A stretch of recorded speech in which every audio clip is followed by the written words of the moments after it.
Do baby farts. Hey guys, welcome back Hey, to We Watch Movie. I'm Mike, I'm Jay. and this is the Taco Da-da-da, Show. da-da-da, shit show. Welcome back to the show. Ready to hand you a big pile of duty reviews. That's Mm-hmm. what we do every day. Mm-hmm. Hoo-hoo. Dude, I tried to watch Sports Center the other day, and it was nothing but like because we were doing stuff for Mother's Day, so I missed a couple games in the fight. I turned on Sports Center the next morning trying to watch it, dude, and it was like ESPN is the new MTV. Like they stopped Mm. showing highlights, and now they're just trying to make you cry. They're like, "Oh, look at this kid who needs a kidney," which don't get me wrong, it's sad, but they're like the fucking Hallmark Channel now. And then the next guy's talking like it's all sad shit, and like they're That's trying what to win a goddamn Emmy. that's the same kind of jokes that Bill Burr made. He goes, I can't watch the fucking games anymore because it's always got to be like in the middle of the goddamn like World Series. Someone's gonna stand up and say, "This kid survived cancer," and then I'm like, "Fuck, I can't even." He's like, "You know," and then it was like, "Well, yeah, but that's a noble cause though that they're using that platform as to bring attention." He's like, "Yeah, but that's like if I went to the movies and like right in the middle of a good scene, I was like, by the way, I want you to know that I could have died without that treatment. That I needed to have that." To have that brain tumor shrunk down, like in the middle of the movie, you'd be like, "What the Yeah. fuck?" Just say it afterwards. Thanks, man. Yeah, but I know what you mean. Yeah. Yeah, that's Sports Center has become the new MTV. Do they not do No the highlights. whoops, the highlight, the whoops, that guy? No, they still have the highlights. Well, Chris Berman, Yeah. he got regulated to like the NFL replays, Mm. anyways. But like the guys they have do the highlights are fucking terrible. They're trying to be funny and they're just not. And it's So just like us. awkward. Yeah, pretty much I same thing. see. We could get that job. But they're not allowed to be dirty and say poop jokes, and wiener, That's cock, true. balls, Yeah, that's true. buttholes. Yes, first super chat of the night. Dan Gerzone says, crack open a mics and light up a J. It's wham. Hey, we Hey, I should like start a that. fucking That's business, fun. dude. Yeah. Hey, smoke me, Steven. Smoke me. I like it. I like it, and I moved to strike. How is everyone? How are you on this Monday? I know Monday's a dark day for most of us, but it doesn't have to be. It's not as dark as the day that the world went into the Great Depression, I bet. No, that was a bad They call day. it, was that like Black Thursday? I think so. Or Black Friday if you work in retail. Yeah. That's a bad day too. Courtney Reed, what's up, dude? He says, since Scarlet Witch is officially a slasher, best kill, Black Bolt head explosion hands down. I would say so. Yes, that was pretty damn dope. I did enjoy that. But by the way, I will point out the fact that someone had said this too. They're like, it's funny. Reed Richard, who's played by John Krasinski, supposedly the smartest man alive, right? Literally gives away fucking Black Bolt's power to Scarlet Witch. He's like, with one word, Yeah, he could kill you. And then it's like, all right, well, that's genius level intellect right there. Because I thought I'd just make it obvious. there's a lot to get into with that scene, and we'll get deeper inside of it. But yeah, no, that's true. There's a lot of stuff that I did enjoy though. I do enjoy that Scarlet Witch is a evil bad guy though, because she's still hot, but she's also like dangerous too. I kind of enjoy it. I really like the switch on the character, man, because like it was getting kind of boring. Like Well, I definitely think though, and like again, we're going to get into the review process here, but I will say that I think that in order to really really enjoy the movie overall, you have to watch WandaVision, because WandaVision feels like it's a companion piece. They do a pretty good job of explaining what's going on and why Scarlet Witch is fucked up in it. But if you watch WandaVision, that was produced by Disney Plus, it really really sets up for everything going on in the movie. No Way Home is like kind of does, but this WandaVision literally feels like you have to like a preview of Multiverse of Madness. But I also feel like I got there without needing to watch 8 episodes of Disney Plus TV. Like I was like, okay, she's evil. Well, I mean, I can get there coming on my own, but I'd much rather have a partner involved. I mean, what you want is to have someone to serve the ball back, because playing racquetball by yourself can be fun. It can be fun, but you want a partner. What is that from? American What Pie. Is that? Oh, that's fucking right. He's like, it's not racquetball, but it's something like that. He's like, hey, you can play by yourself, which can be fun. It can be fun, but what you want is a partner to serve it back. I fucking heard that. That's fucking great. JD with the $25 super chat. Good day, fine gentlemen. It's like a canceled Chuck E. Cheese commercial on the radio.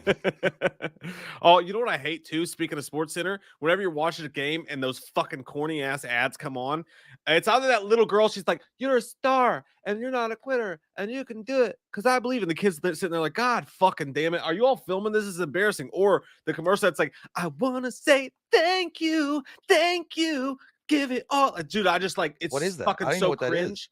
It's like this like like emotional commercial they try to Oh, play. They play like 8 times during the games, and it's like, I want to say thank you. I'm like, oh god, blah, blah. I don't I know what the should. commercial's about. I So can't I don't remember either. The only commercial recently I can remember is Safe Life Repair, Safe Life say Replace. replace. That's all I Yeah, know. I know that one goes me too. That's it. You know, if you turn on any radio, and I don't know if it's like this in every state. I think it's just in Kentucky. But have you heard the song? If you turn on the radio, it's like with duplicator sales and services. No, You haven't heard that? I don't They know what go, that is. it's so annoying because you hear like a whistle, it goes whoop, whoop, and then it goes, that's Swiffer with duplicator sales and service. And it gets stuck in my fucking head all goddamn day long. And I want to put my heart in a blender, You face know in a what I blender. hate the most is that when you're watching YouTube and you get the ads that pop up and it's that fucking and it's not fine if you like that song. I mean, it's like that's Nationwide is on your side, Yeah. and they try to make it all like Celine Dion. I was like, shut the fuck up. You're talking about goddamn insurance companies. They'll fuck you in the asshole. They're not Yeah. Celine Dioning you. Yeah. With Liberty Bucha mode. I Have you hate that seen guy those? too. I was like, I hope you fucking go. Liberty I hope your Bibbity. career goes that of Amber Turds. He looks just like Tom Cruise in the original Mission Yeah. Impossible if you look at his haircut and everything. Anyways, Jay Dia, we love you, man. Thank you. Says, good day, fine gentlemen. I can't wait to hear a couple of whoreheads talk about this movie. Other than the believe in yourself nonsense, that movie was fire. I liked That's it. what he said. That was his. I liked it. I liked it. The only thing the one part that really took me out of though, and I'm like, I really thought it was gonna be an epic moment, but when they had this like the battle of the bands between evil Doctor Strange and Doctor Strange when they were So throwing musical stupid. notes at each other, I'm like, what the fuck did I And step that, into? What kind of Fantasia bullshit is going on? that was so fucking weird. You know, and it's cool. It's a different type of power and it was all magical. But I was like, this is like Mickey Mouse fighting off the broomsticks or something in Fantasia. Like, And just like it felt very, very Disney. it was cornball as shit, but it also at the same time felt very, very Raimi. You know what I know, mean? Like yeah, I know. sometimes He he does stick it in there. Yeah. yeah, he does some weird fucking shit like that, and you just go, "Oh, it's a Sam Raimi movie. I just have to eat it." I also do appreciate they let Sam Raimi keep some cool Evil Dead moments in there. There was like 2 that stood out. Like the one where she's possessing the other Scarlet Witch was totally fucking Evil Dead because the picture moves and looks at her inside the picture. And then there's and then when Wanda's attacking the sorcerer's castle or whatever, when the camera goes woof, and you see the door start slamming, I was like, that is straight Evil Dead. That was badass. That was amazing. That was one of my favorite parts of the entire movie, for sure. Caleb Richardson says, in my opinion, Doctor Strange 2 was that. By the way, can we start a fucking movement, dude? Can we start a fucking movement where before people make a strong stay? I haven't read what he's going to say yet. Chicks with dicks is already a movement. We can't do that. Shit, that's a volleyball team we play. It's called 4 Chicks and a Dick because there's only one guy on the team. But it does make me I think bet they're really hard to beat. Chicks with dicks. But can we start doing that? By the way, like I hate it when people online like. They like make a definitive statement for everybody. Like you're supposed to say, I think, or in my opinion, or you know, whatever. Yeah. But people are like, Star Wars is the best or the worst, and I hope and everyone needs to die. Like, it feels very like you're putting words in my fucking mouth, and I don't appreciate it. I don't know. That's just a me thing. It's a little pet peeve. What are you trying to say that they should preface when they say anything, in my opinion? Depending on how strong the statement is. Like when someone comes out and they're like, Halloween Kills was a piece of fucking ass and everybody hates it. Yeah. You know, you could start out with saying, in my opinion, Halloween Kills fucking sucks ass. And then I'm totally on board with you. Or like it goes back to the Stu thing because you know how I want Stu to be alive and I know that you don't. But like you're like, dude, there's no way I don't think Stu's alive. There's so many people that go, Stu is dead. It's a fact. Get over it. I'm like, D-E-D. Yeah. Don't you think Stu should be, in my opinion, like get it fucking right, dickwads. You're not the sorcerer of the universe. You're doing it in a very angry way, but you're also reminding us of our English teachers when she said, make sure that you restate the question before you answer it so that people know what you're answering. But yeah, I get what you're saying.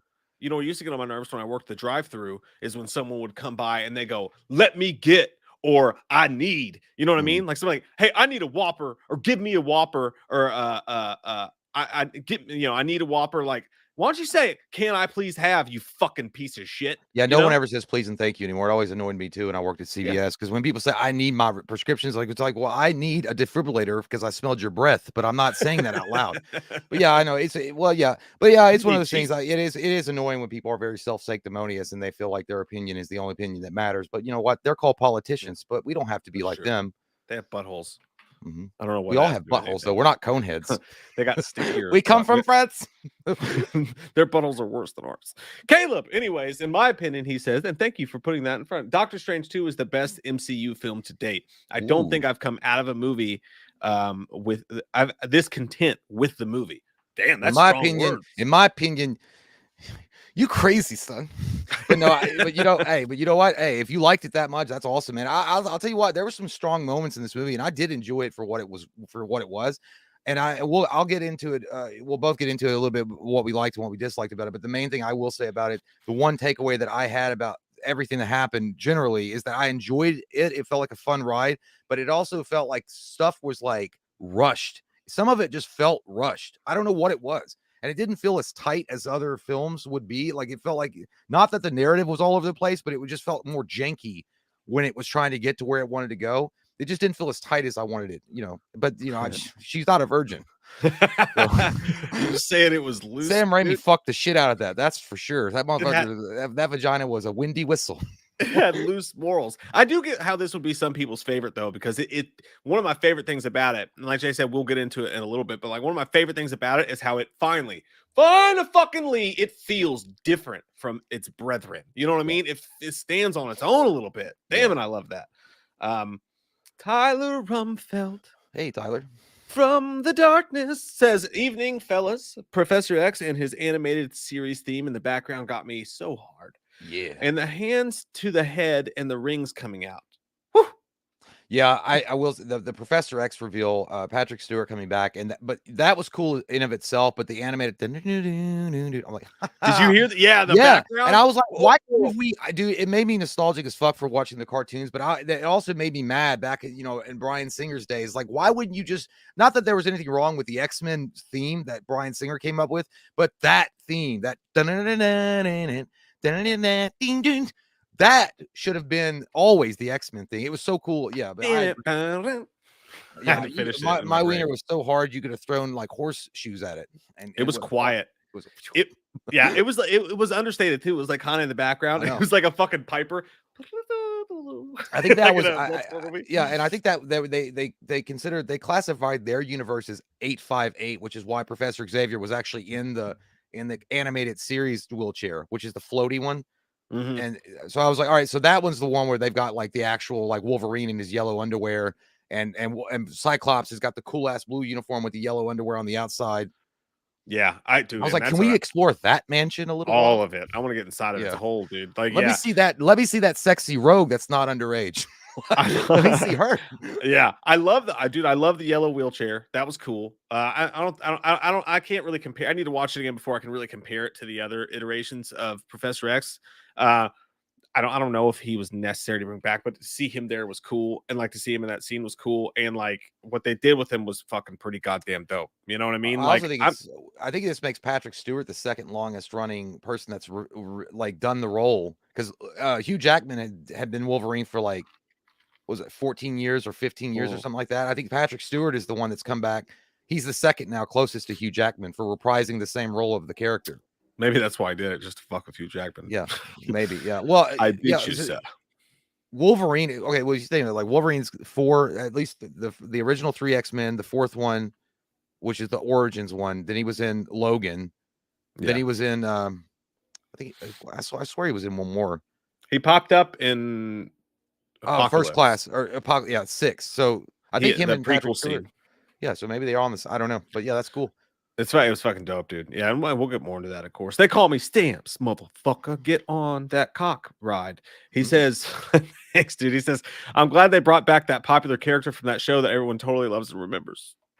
Do you have that movie that came out last year with that guy in it? Yeah. yeah. I like how you said that. They call me Stamps. There's what no movie? Wonder you delivered a first class with a first class stamp on that delivery. Where the fuck is Jubilee? I want Jubilee. Yeah, we only got her for a minute. Didn't they do Jubilee in one of the X-Men movies? They did, right? Yeah, she was in one. Rise of Phoenix. Was she in the Rise of Phoenix? I don't know. I blocked that one out. That one's terrible. That's gone. But she was in X-Men. She was in X-Men. Yeah, she was in X-Men 3, like the one with the yellow jacket and shit. Yeah. They didn't do it right, but they did have Jubilee in there. But is that Clerks? Is Clerks the one where they come in? Is like, do you have that movie with that guy? Okay, I don't know why that one. And she's like, so how much are these anyway? And then like behind her, it's like $1.99. Like talking about clueless customers. Oh, fuck. Peter Meekin. Thank you, buddy. He says, what's up, mofos? Just sending this out before I pass out because I'm on the birthday week of work. I'm Hey, on my birthday week of work. Enjoyed Doctor Strange, but I've definitely had my Marvel films fixed for a while. Love you guys. Love you too, I get man. you. Thank you, man. Love you. Yeah, I get that. I think that Totally. Marvel, and that was when I was watching it too. And again, no disrespect to the other people that thought it was the best Marvel movie to date, and they'll sell their mother for it. But my thing is, I think it really, I think Marvel has, not that they've hit a wall, but they've kind of exhausted the flame a little bit, because it's the same. Not that there's anything wrong with it, because I don't want to get into a flame war with people because they think that we're Zack Snyder fanboys, which we are.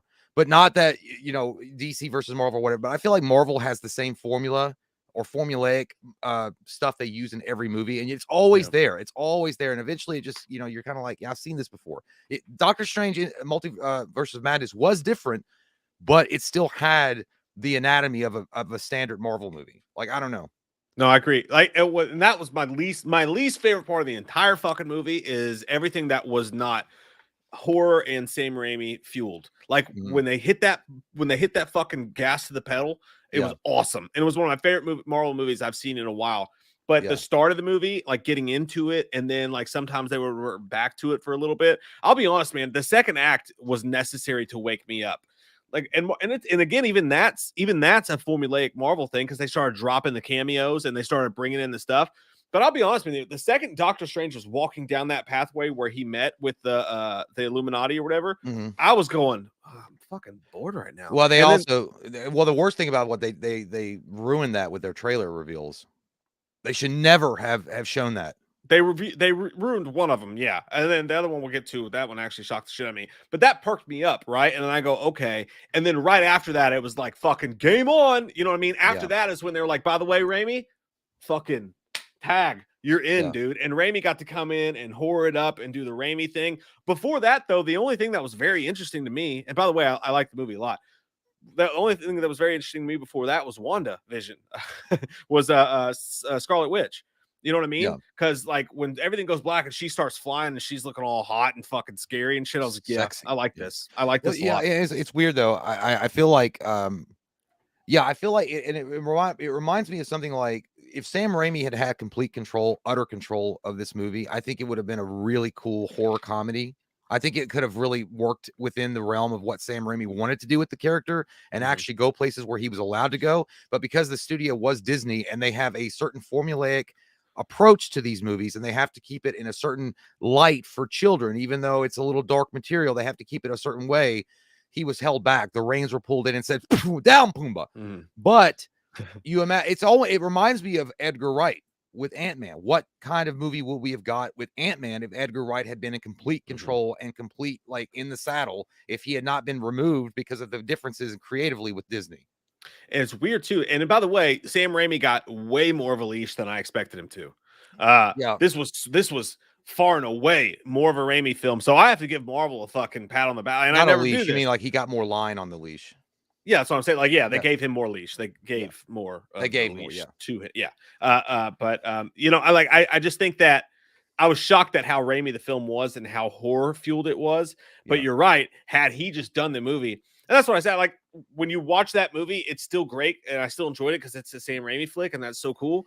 But at the end of the day, still, I would have rather just seen an original Sam Raimi movie, to be I honest would with have you. loved it. I Yeah. still think, and Sam Raimi was a good choice for this director, for this movie, and I also think he was a good like if they ever do Ghost Rider, I think he'd be a perfect choice. But I think again, go like they need to come out. Marvel needs to get some balls. They need to borrow some coconuts and have them out there and say, you know what, we're Takahina? gonna have a rated R.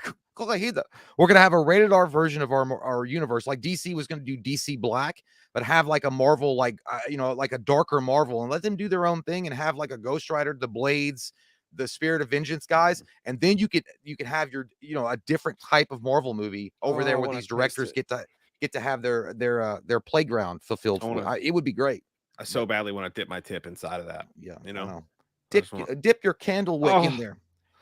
I Mhm. can't stop myself from putting it all the way in, but I promise. That was the gayest orgasm I've ever heard. It's like the Dr. Pepper guy. It's the sweet one.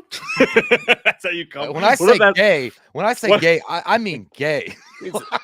No, like what if the that's what you did when you came, by the way. You just made the little Dr. Pepper guy's voice. It was like, oh, it's the sweet one.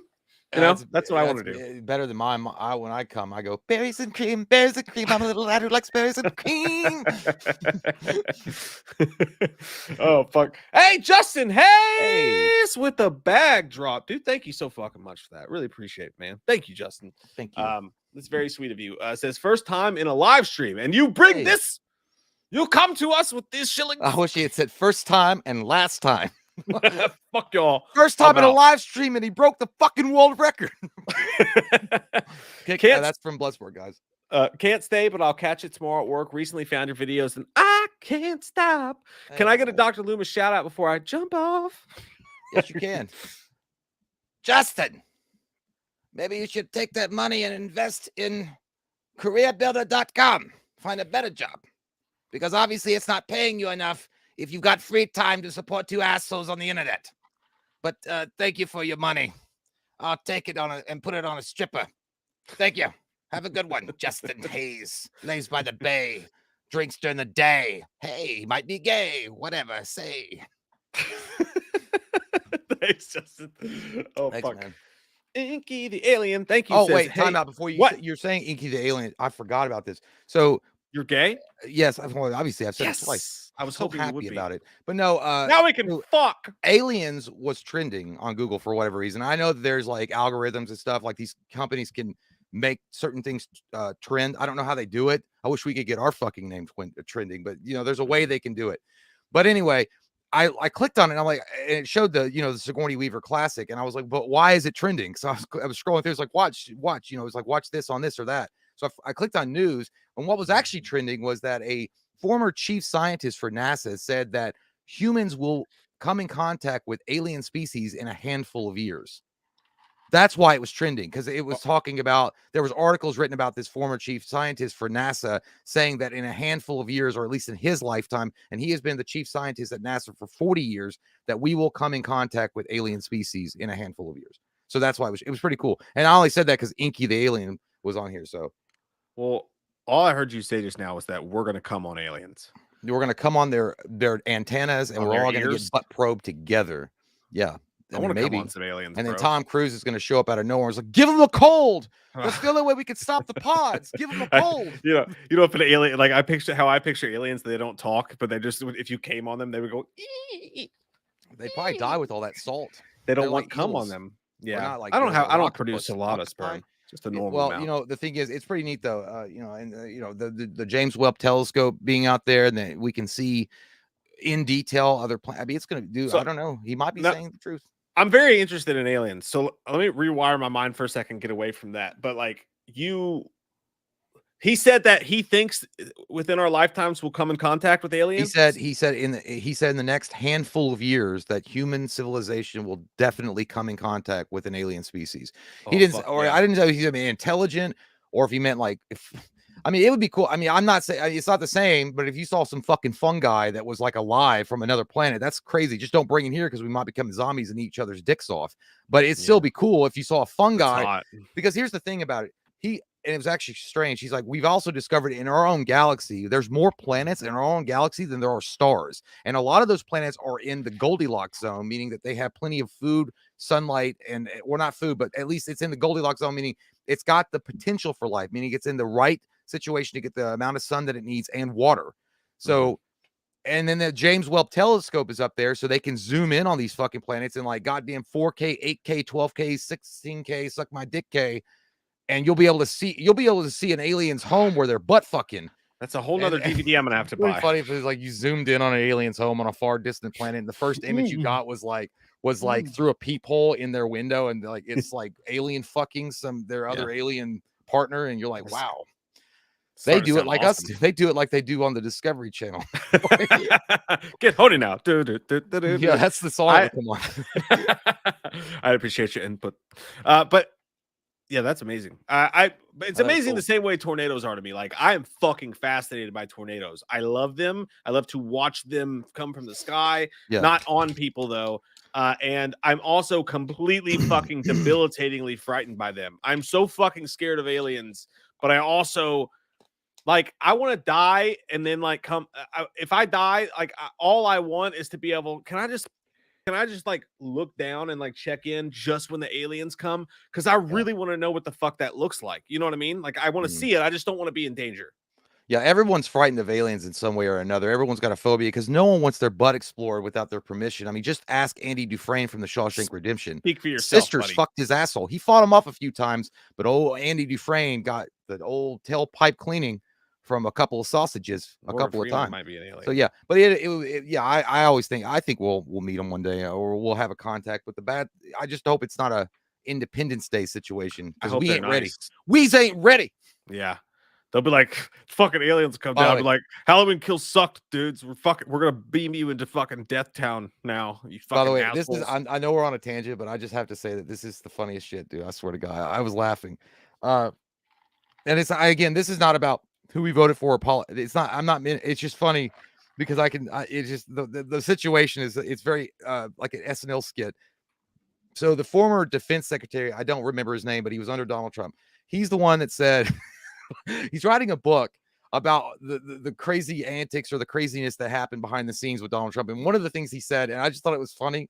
And at first I was like, I don't really know if I believe him, but then I was like, it sounds so out there, like it's possible that it was floated. He said that Donald Trump, he's like, Donald Trump wanted to send a few missiles over to Mexico to take out their drug labs to destroy the cartel, and then he basically the former defense secretary said, yeah, Donald Trump was like, hey, is it possible that if we could launch a couple of missiles over there into Mexico and take out their drug labs? And then I was like, no, what are you talking about? We can't do that. And he was like, well, we could use the Patriot missiles and take out their drug labs. We know where they are because the Mexicans don't have their own control of their own government, and we could destroy the cartel and we'll just deny it. They'll never know we did it. And he was like, I would have thought he was joking until I saw his face and he was looking at me dead serious. And he was like, it's just funny to me. It's like, I think it's going to be a great idea if we take some missiles, lob them into Mexico, and then get out of there. And it's the fact that you said, let's shoot some fucking missiles over there to Mexico. Can you pick me up some sparklers? While you're there, I love the sparklers. I think it's funny, and I don't care either way. I mean, I'm not like saying one, but I just thought the scenario was funny. Whether it's true or not, we don't know. It's just what this I guy was saying. It's completely just believe funny. it. I But it's just funny. 110,000% believe it. Yeah. Also, I need some new spray tan. It's like, let's just throw a couple of missiles over there. It's all right. He's like, yeah, just shoot some fucking missiles. God damn it. Anyways, Inky the Alien, thank you very much for your super chat. We appreciate you. Hey, fellas, I've never been a fan of Marvel, but I can't pass up a live from you guys. They're just great to sit back and enjoy, even if I'm not sure what you're fucking talking about. We don't know what the fuck we're talking about either. Nobody does. So no one knows, but it gets the people going. It's riveting. It's intoxicating. Thank you so much, Inky. Tyler Rumfelt says, on a side note, did you boys think of what did you guys think of the Cobra Kai season 5 trailer? Terry, you're playing with fire, Danny boy, chosen, and I am gasoline. That's badass. I haven't seen it. I haven't seen it yet.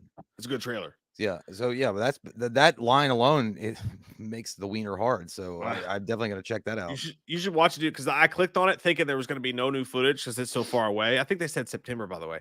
I'm not 100% sure on that chat. I just want to know if Mike Barnes is going to be in it. I didn't see Mike Barnes, Mike Jones, but what they showed looked pretty fucking dope. Like, yeah. Cobra Kai they become like fucking Walmart now, and they're everywhere, and they're basically Drago, which is fucking cool as shit. Yeah. And that was cool. So the trailer was actually really good. I can't wait. You and I both said the same thing. We're like, all right, you guys have got to start after last season. They need to wind it down. You got to wind it down, or you need to blow it up, or something. Well, like you need the only to do thing something. I'm waiting on. I want Mike Barnes to come back. I want that to happen, and then I want Hilary Swank to come back, and then you need to wind it down. So give me like 2 more seasons, and then wind it down. Story-wise, though, it looks like they've picked something pretty cool to go with, and I'm excited for it in my butt. Thank you, Patricia. You lovely motherfucker. Hey, thanks, Patricia. Pop culture with Pat says Scarlet Witch, is their mother still alive? Good. There will be someone left to raise them. That was a dope Love that line. I line. did like that. Yeah. And but it reminded me of the line that when Ray in Ghostbusters was asked if you're a god, and he said no, then die. He's like, next time someone asks if their mother's alive, you say no. So she would have killed your ass. But yeah, that was a cool line. Yeah, yeah. Look, Elizabeth Olsen knocked it out of the park as far as like an evil villainess, and she was the thing about her though is she played it perfectly. She balanced the tragic story of her life and the very fact that you can sympathize with what she's going through with this evil over the top villain. And I thought it was very balanced. I thought everything balanced, just like Thanos. Yeah, I thought she did a good job. I absolutely loved her, dude. And it's not just like she's a great actress. The way she carried that, the way she walked that line, she felt like she was believably powerful. And then again, my favorite part, like as far as her character goes, is when Professor X goes into her brain and he finds her hiding under the rocks, and then that fucking red shit starts to rise up in that white room. I was like, oh shit, this is cool as fuck. You know, that looked like the inside of my intestines after I eat a chalupa. it was that's the fucking painful part coming that's on. The poop that's coming. Yeah, that's you the can feel that's the cloud. Yeah, that was cool. Coming to take your soul. Michael Parton, thanks, dude. He says this movie doesn't explain if Wanda is dead or not. I don't think it's a comic book movie, so I mean they can definitely bring her back. Well, the thing is here, if you look at it like this though, the Wanda from Earth 858 which is the one where Xavier lives and all that stuff. She's still alive, and she's the one that Wanda possessed. So what I feel like they can do is they can do a couple of shenanigans around here, some magical abracadabras, and then they could bring that particular Wanda into our universe. Which, by the way, here's the interesting thing. They talked about incursions, about one universe colliding with another universe usually leads to catastrophe. However, because it's a comic book movie and they have like comic book explanations, what if 858 world and 616 world, our world, or their world, Marvel world, combined, and that's how you get the X-Men, that's how you get all that stuff. Fuck the free world, 313. Yeah, fuck the free world. Kill Whitey. But I don't know. The only thing is I don't really want to live in that world. Did fuck my girl, but I don't really want to live in that world because Xavier's dead, and then Mr. Fantastic's dead, Black Bolt's dead. I don't think why you're going to introduce this character and kill those fuckers off within 2 seconds. Yeah, and that's something we're gonna have to talk about too, because I think there's definitely a plan going on there. But to answer your question, Michael, I definitely don't think she's dead. No way. No fucking way. I didn't even cross my mind. Justin Martin, thanks, dude. Says Raimi said we cheered at the Avengers Circle as boys so we could relish in Illuminati carnage as men. Is that what he said? That goddamn guy is a I don't think he really did. But... he's smart. Yeah, I you know what? You're not fucking wrong, dude. You're not fucking wrong at all. Anthony, thank you, dude. Says Bruce Campbell beating himself up reminded me kind of Evil Dead 2. Exactly. Yeah. Not saying it was an intentional reference, but it did remind me of it. I think it was intentional. No, yeah, it was probably intentional. Especially when he started, like, his hand was coming at him and he was like, whoa. What was his name? Pizza Papa? Pizza Papa always gets paid. And by the way, since we're talking spoilers here, that is the second. And it sort of pissed me off because it was like, you get the mid-credit sequence, and we'll talk about that, but you get the mid-credit sequence, and it's like, oh, that was awful. And then they make you wait like fucking 29 minutes through credits because, it's Marvel, so they had to hire 397,000 different special effects teams to make a fucking cup of coffee. But like at the very end of that, the last credit sequence is Bruce Campbell, and he's still sitting there beating the shit out of himself. And it's funny for a second, and then you go, oh, I like that. I didn't want to wait 25 fucking minutes for it, but I liked it. You know what they should have done is with making people wait there. That's when they really should have thrown in the Ryan Reynolds Deadpool. Yes, exactly. Yeah, you needed something like that. Because I would have had it like the katana coming through and slicing the black screen, and then him stepping through and saying like, oh, and or something like that, and then just ended it. Yeah, I totally agree with you. I really wish fucking Deadpool was in there. Joe Medeiros, thank you, buddy. He says, hello, fellas. I love how Sam Raimi was given full creative control. Loved all the dark horror. It was badass. Well, when I don't know if he, I guess he was, but I'm not a Hollywood insider, so I don't know. But I feel like there were moments that he was given control, and there was moments that they were like, no. Like, no way. It felt to me like they said, okay, Sam Raimi, and this is why it didn't work with Scott Derrickson. And I don't know if Scott Derrickson's a producer as well or not, but Scott Derrickson, who Scott directed, Derrickson sounds like a former tennis instructor that got fired for inappropriately touching his clients' vaginas. that's not far off of what happened with Marvel. He directed Sinister, and he directed the Black Phone that's coming up, but he was supposed to do this movie, and then he couldn't come to agreements on Marvel, and that's how Sam Raimi got involved. My take is, Joe, is that this arrangement with Marvel worked so well because Sam Raimi he's a more avid producer now than he is a director. So he understands how all this shit works behind the scenes, how all the studio heads and how you have to please everybody. He's more in touch with how that shit works than anybody. But on the other hand, you have perfection because you also have a guy who's a fucking auteur who has his own signature movie making marks, that the things that he does that and he goes wild with the camera. So he's the perfect guy to go to Marvel and be like, I can hit your marks that you need to hit. And then you let me do this, and I can do both at once. And I think it's why we're this deep in the MCU. And this is probably the first time I think we've ever seen a director actually leave his own mark on a film. Have it not just be a great Marvel film, but it's a great Sam Raimi film too. What other horror movie can you say that about? I know people say the Russos, but the Russos came to fruition with Marvel, so it doesn't really count. Well, I don't know. Yeah, as far as Raimi has had experience too. I mean, he worked with Sony with all 3 Spider-Man movies, so he understood how the comic book movie world worked. But the only difference is with this one, he also, the new thing that he had to do was to tie it into other Marvel movies, and that's obviously what they're going with. They're like, oh, you have to tie it into what happened before, and now you have to tie it into something that's happening after. And that's a little annoying, I'm sure, because he's probably got a different story. He's like, well, I just want to tell a self-contained story and that have nothing to do with that's what Edgar Wright wanted to do with Ant-Man. He wanted to tell a self-contained story within the Marvel universe. And they're like, no. You got to make that shit connect. And he's like, fucking connect my hole in the butthole. Connect 4, you're a dick. Yeah, I guess I'm going to connect myself to the unemployment line because I quit. Hey, will you read this one? I'm going to grab a drink real quick. Okay. Yes. Eduardo Santiago, thank you so much. He says, it would have been awesome if Bruce Campbell was the Doctor Strange that Black Bolt killed. Also, I wish MILF wanted to slap Scarlet Witch. Like, no, that would have been cool. Yeah, if she had just slapped her instead of like caressing her face gently. It's like, no, that they'll be loved. No, I'd be like, bitch, they're my kids. Try to come over my world, take my children's, I'll kill you.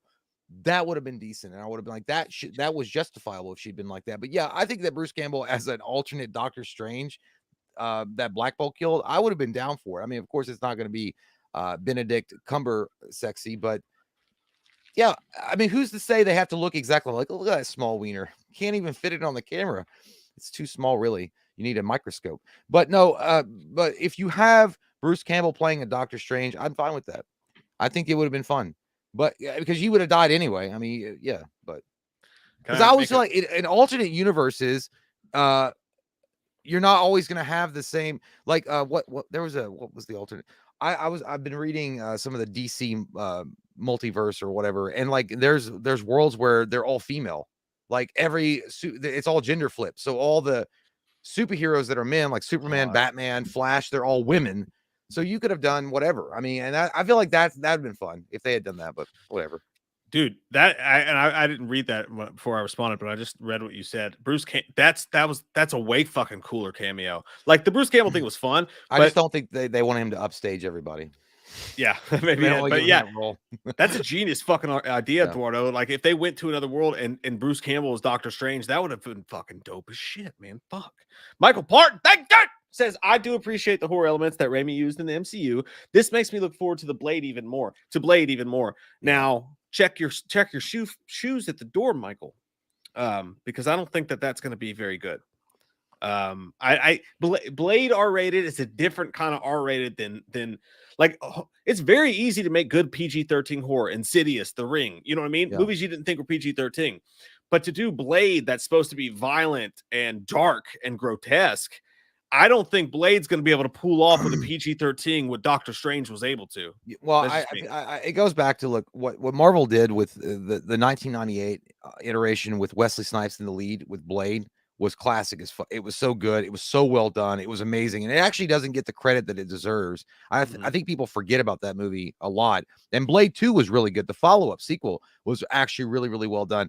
The thing about Blade is Blade deals with very, very dark forces. It's like, I understand it's a vampire movie, but it's like there's a lot of things going on under the surface in that Blade movie that it's hard for Marvel to get around with a PG-13 rating and not let the director have a rated R and just kind of go full dick in.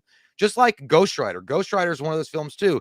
If you have a separate studio where you're allowed to do rated R shit, you're allowed to get in there, you're allowed to examine that hole and see how far it goes into that butt. Oh, that sounds good. Yeah, you know, it's a different story altogether. But again, maybe it will be. But I hold my breath because they did the same RoboCop. They did PG-13 with that, and that turned out like a big pile of horse shit. Case in hot shit point. Yeah, and that's the thing. And they had Gary Oldman. There's a dark side. There's a dark side. You got Gary Oldman. There's a dark side to this, like a hot ass. But when you spread it butt cheeks, it's got some spread the butt cheeks. It's got some crusties in there. So there's a dark side to this. Like, it's awesome that Doctor Strange was able to do fun horror shit with the PG-13 rating. But now for the rest of our fucking lives, every time some stupid fucking studio, and Marvel will do a lot, takes something that should be rated R and makes it PG-13. What is everybody gonna fucking say? Yeah. For Doctor Strange too. Well, yeah, but how are you gonna do? Can you imagine the watered down version you're gonna get of Deadpool if it was PG-13? Like, just the pool, it's gonna be awful. Like, and again, they took a $50 million budget and they made that motherfucker goddamn gold pressed latinum. Yeah, like it was amazing with $50 million. So Fruit Loops needs a job reference, dude. We gotta get on that one. Well, you're not gonna get a good one. I'll get you a copy in the morning. I mean, what do you mean to say? Fruit Loops or us they're great on any type of breakfast situation that you need.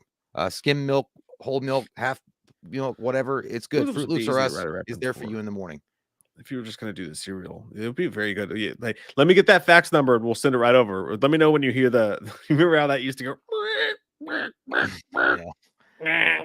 You know what? AOL connection? I really got to go piss though. Do it. Go pee. Let's get a few more and then I got to go pee. I want to watch you pee. Take the camera with you. Let's just watch you. Hey, will you just pee on the camera, dude? Yeah. Hey, dude, Dude, my shit is like white. I am translucent. Pull out your I can see my brain. I didn't know it was that small. Hey, put on the Ant-Man helmet. Grab the Captain America shield, dude. And just grab your dick and just piss on all of us. Just pee on us all right now. I need it. Deserve ain't got nothing to do with it. Jerry, thank you, dude. He says, if Dr. Loomis got Doctor Strange's powers, what, dare I ask, would you do with them? Torture Michael goes without saying. I would turn Michael into a vagina with a flower sticking out of it. So he would always get fucked by the elements. And there would be no grave. Afterwards, I would set things right. Every lazy piece of shit that deserves and decides not to have a job, that wants to go out into the streets and act like assholes, you all have jobs. And guess what your job's going to be? Pushing goddamn paper forever. And then I would turn Washington, D.C. into the circus clown that it is. I would turn it into Las Vegas. And then I would get rid of it. I don't know. I don't know what I do with that power. This is a hard one. It's just Connor. Connor. It's Connor. It's Connor. Yeah. But he's got X's. He's got Generation X. Yeah. Those laughs that nearly kill you, but it's worth it. I had one of those watching Michael Myers interrogation skit. I'm a new reviewer here. Hey, welcome, my friend. Hey, that was a fun one. Did you like the part where I spit in his face? Because that was totally unscripted. When I did it too, I remember spitting. Well, it was Cody. I felt bad because I spit in the face, and I wasn't mad or sad that I spit in Cody's face. I was like, did I ruin that mask? I was like, I should have done that. Dude, that was a crazy skit. I had to shave my fucking face because we couldn't get the mustache to stick. So I literally had to shave a mustache onto my face. So do I, dude. I brought it up the other day. I was like, Katie, if you shaved it right now, though, you'd have a Hitler stash because I don't have a thick right here. Dude. I don't have a strong stash going right now. I know it's pretty much the same. I don't know. Like, I want to rock the stash, but my wife. No, but it feels like this shit's real, like two thick baby arms, and then this one's all like scattered. I know. I know. You need to brush that shit out. Hey, why don't But you yeah, I thought the stash mind looked your good. fuck hole? But mustache is coming back. The mustache is I coming want to back. do it. I want. She won't let. Says it look like a fucking 70s porn star. Like I'm like, what's wrong Who with that? doesn't want to be a 70s porn star though? Right? That's my Thank you question. for the compliment. Okay. Slash Boy Mansion, thank you very much. Says can't stay tonight, guys. Working on a special package to send. Mm. Ah, Mm. Take pictures of the packing process, please. Also, not a Marvel viewer, so I'd be lost. Love you guys lots. Love you too. Hey, Thanks for stopping thank by to you. say hello. Yeah, and we appreciate you guys stopping by that aren't Marvel or DC fans or comic book fans, movies in general. So we like that. That's fun. We like to Fucking mix it up a little bit. F and A Cotton, and that's what's beautiful about this movie. I'm so sick of like, oh, I need to love Marvel to love this movie. Doctor Strange is a movie that I think you can love, even if you're not a Marvel boner. You know what I mean? Like I think you can, as long as you love Sam Raimi a whole lot. Playboy Legion, thank you very much. He's got a lot of Playboys. So I missed the part of the beginning where I got into the part about Doctor Strange jumps off to fight the squid monster. Did I miss anything in the very beginning of the movie? No, that's pretty much. Well, the only thing you missed was like he goes up to his ex bitch that's getting married for whatever reason because he's pussy whipped even after she said no. So Doctor Their Strange relationship is horrible. Yeah, well, he goes to Christine, which is of his star-crossed lover, watching her get married to a dude with a huge, bigger dick than he ever had for show without magical powers. He shows it to him. That's why everybody says it should be R-rated. But I'm like, God damn, man, you're not even getting that vagina juice, and you're whipped as fuck. Like, holy fuckholes. No, that's all you miss, man. He goes to the wedding, and then she's like, "Are you happy?" He's like, "Of course I am." He's like, "I'm drunk as fuck." That's all it was. I mean, it was cool, I guess. I mean, it's supposed to be the tragic part of him, but it's like I don't know. And you know what, dude? I'm not that fucking hard for Benedict Cumberbatch. I'm just not. I like him. He's fine. I think he's a good Doctor Strange. He's serviceable for me. Like I just kind of gonna get tired of it. It's like, is his dick too big for your mouth? Yes, that's the problem. I can't take it. Well, I mean, who else are you gonna get? Though? I mean, I don't know. You know what? Tom Hiddleston would have been a good Doctor Strange if he hadn't been Loki. Yeah, I think there's other people. I don't know. Benedict Cumberbatch just bores me. It looks like someone smushed his face. You know what I mean? He looks like Gumby. He'd be a great fucking Gumby, dude. He's a great actor. I think that's the main thing that sets him apart. So he's a great actor. He's not for me. He's an amazing actor. What else is he in? Tom Hardy should be Doctor Strange. Oh, Tom Hardy should be all. Tom Hardy should be all things. I hope you die in a fire. Tom, I'll join. You can join me in there. I will save a seat in hell for you. I would rather burn myself than see Tom Hardy in another fucking movie casting role.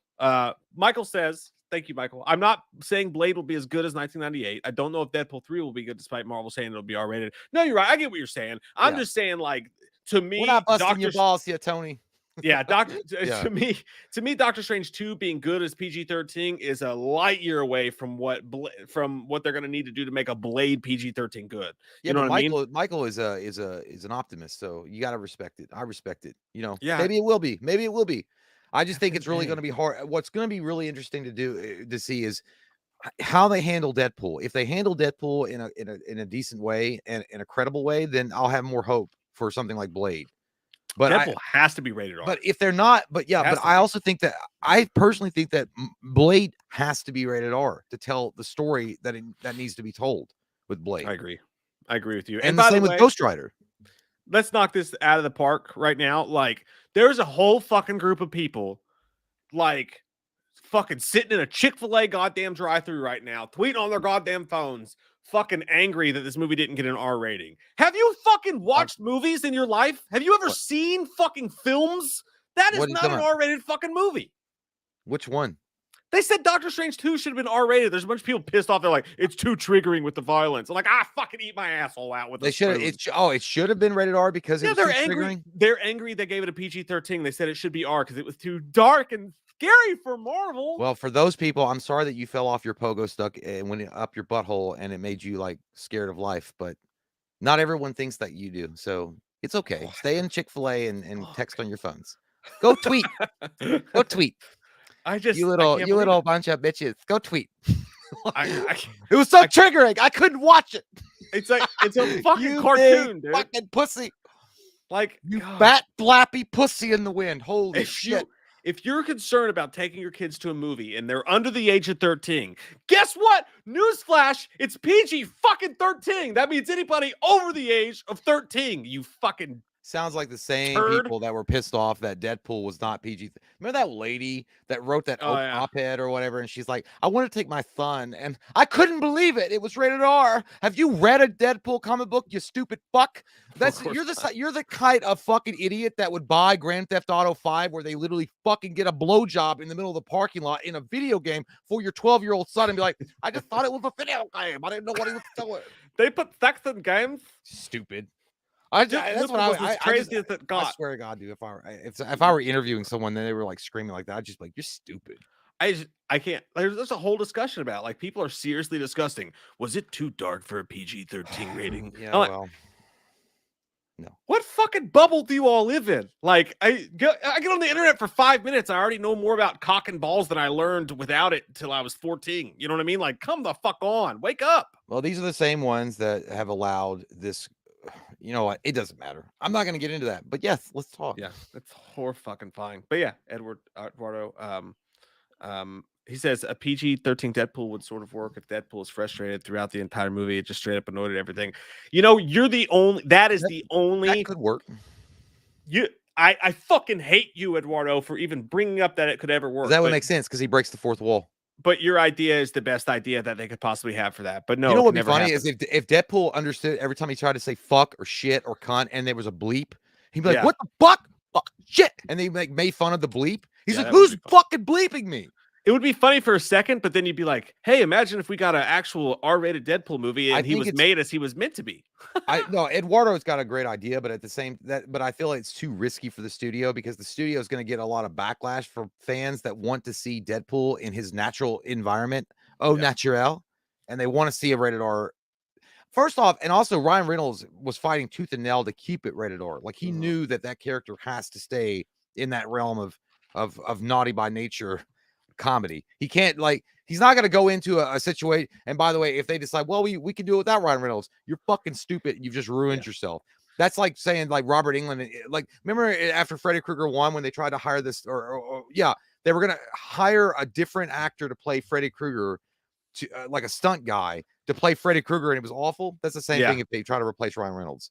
Yeah. And honestly, if they have the nuts, the marbles on them to make a fucking PG-13 Deadpool movie, you know what I'm gonna do? I'm gonna boycott it. I'm gonna refuse to. I'm gonna be actually that guy. I'm gonna be that guy who's so mad. I'm gonna fucking start a petition. .org survey. I'm gonna start a fucking petition, and I'm not gonna go see the movie, and that's what I'm gonna say. But then I'm actually gonna go watch it, and I'm just not gonna tell anybody I did. But they're still gonna I'll drive by the theater and see you with like 3. Like, how many people did you get with pickets? He's like, I got about 5. Hey, dude, I started a petition. The revolution is now. The big army. It's a big army. They're coming out in droves. My Facebook friends. Like right there, Fred. He came all the way from Lexington. That guy right there, he came all the way from the gas station. That guy looks drunk. He's like, he was, but he still believes in my cause. I'll be like Tommy Doyle from Halloween Kills recruiting people at gas stations to kill Michael. But guys, let's go not see the Deadpool movie. Woo! Yeah, but you know, look, I mean, at the end of the day, we're not talking like, you know, sure, if it's like Thor or Spider-Man or whatever, of course, like keep those movies PG-13, keep them PG. I don't care. I mean, I get it. But if it's something like a darker natured character and it was written in the comic books when it first came out as a darker natured character, don't change it because you have some fucking Karen from years ago complaining and whining after she cut out all her coupons for Winn-Dixie and she had nothing else to do. So she got on the internet and complained about her 12-year-old son not being able to go see a rated R movie with Ryan Reynolds in it. And they're not showing the new those Kirk people. Cameron film. God, let them go back. Kirk Cameron. Let them go back to cheating on their husbands and snorting fucking Quaaludes in the night. So, yeah, that's the idea. Like, I think that, and they already answered that question. Like, Deadpool put out Once Upon a Deadpool or whatever, the Deadpool 2.5, which is all the stuff cut out for kids. Like, they fixed it. They fixed the fucking problem. Why would you? They don't. First off, I don't care if kids want to see it. I don't care. It's not meant. It literally the character is not written for children. Like it's not. And if you fucking, you know what you do if you're a kid and you want to see a movie like that, you fucking do what the rest of us did, and you find a way to see that goddamn. You sneak into the fucking movie, you buy a ticket for American Underdog or whatever fucking weird movie you want, and you get your ass in there and you watch that movie. Break some laws, kids. That's what I'm trying to say. Hey, kids, grow the fuck up. Okay, start disobeying your parents. Go again, sneak out. Listen to records that they don't want you to listen to. have protected sex. Finger I someone. don't know, whatever. But at the same time, Consensually. yeah, you know what? Just be a kid. Fuck. Put your phone down and stop being a pussy hole.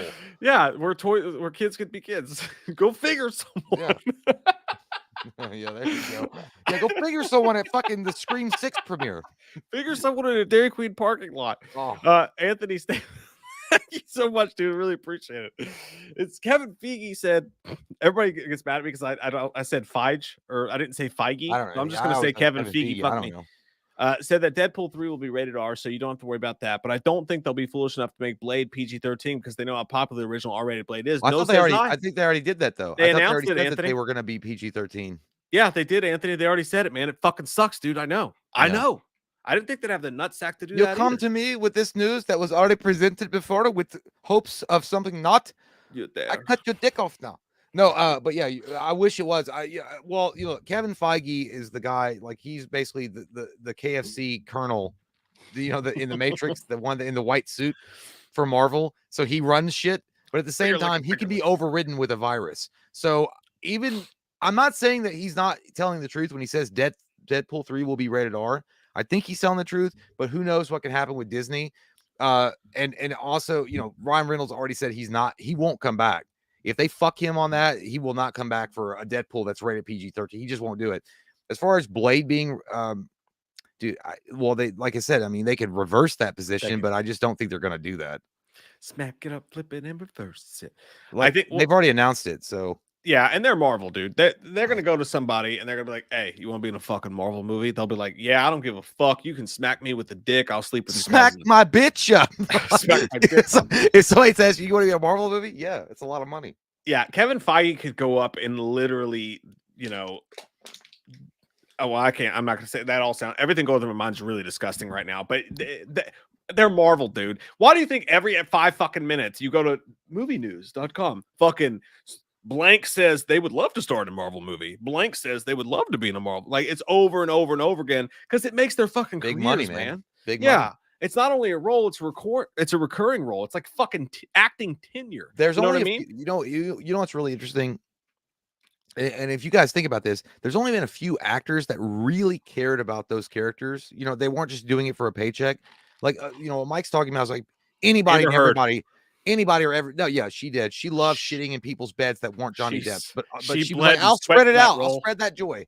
I'll spread that joy. I'm gonna shit a floater in Aquaman's fucking Cheerios because it would be a floater because they're in the ocean." But my point being is like, there's only been a few actors that actually care about the material, and they really fought desperately to keep it as genuine as they could. Ryan Reynolds for Deadpool. He's the one that worked with those guys that leaked that shit out to Comic-Con and finally got the movie made after multiple years of trying to get the movie made. Hugh Jackman with Wolverine, loved the character, tried to keep it as perfect with the character as he could. And then who else was it? Patrick Stewart. Yeah. Well, he didn't have his. I'm saying like the people that actually had their claws in it from the beginning. They were like, this is how you have to tell the story this way. Oh, Robert Downey Jr. Yeah, Robert.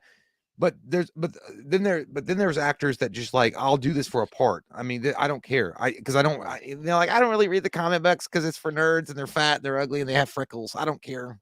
I just did it for a paycheck. That's what they're essentially saying when they do their press tours. And there's a few of them like that. But so I don't know, man. I feel like even if Marvel Disney says that it's going to be good, PG-13 Blade's going to be great, we have a lot of people that's interested in the role, I don't give a fuck. I think that they made him. It's not that they did it, but Wesley Snipes, I feel like you could have had Wesley Snipes still looks good. I'd have Wesley Snipes come back. I swear to God. If Marvel comes to you, they're essentially the offer you can't refuse, you know? Let's spend time with your family. Because the man that doesn't spend time all we need is the blood, the drop of blood from your newborn child, and your soul is mine. Yeah, they might as well be Scientology. Everybody would suck the teeth. They really would. Playboy Legion, thank you. Says, I love the Evil Dead camera homage where it flies around with the black demons and with Wanda. That was cool, dude. That was great. There was a lot of cool Evil Dead moments in this movie.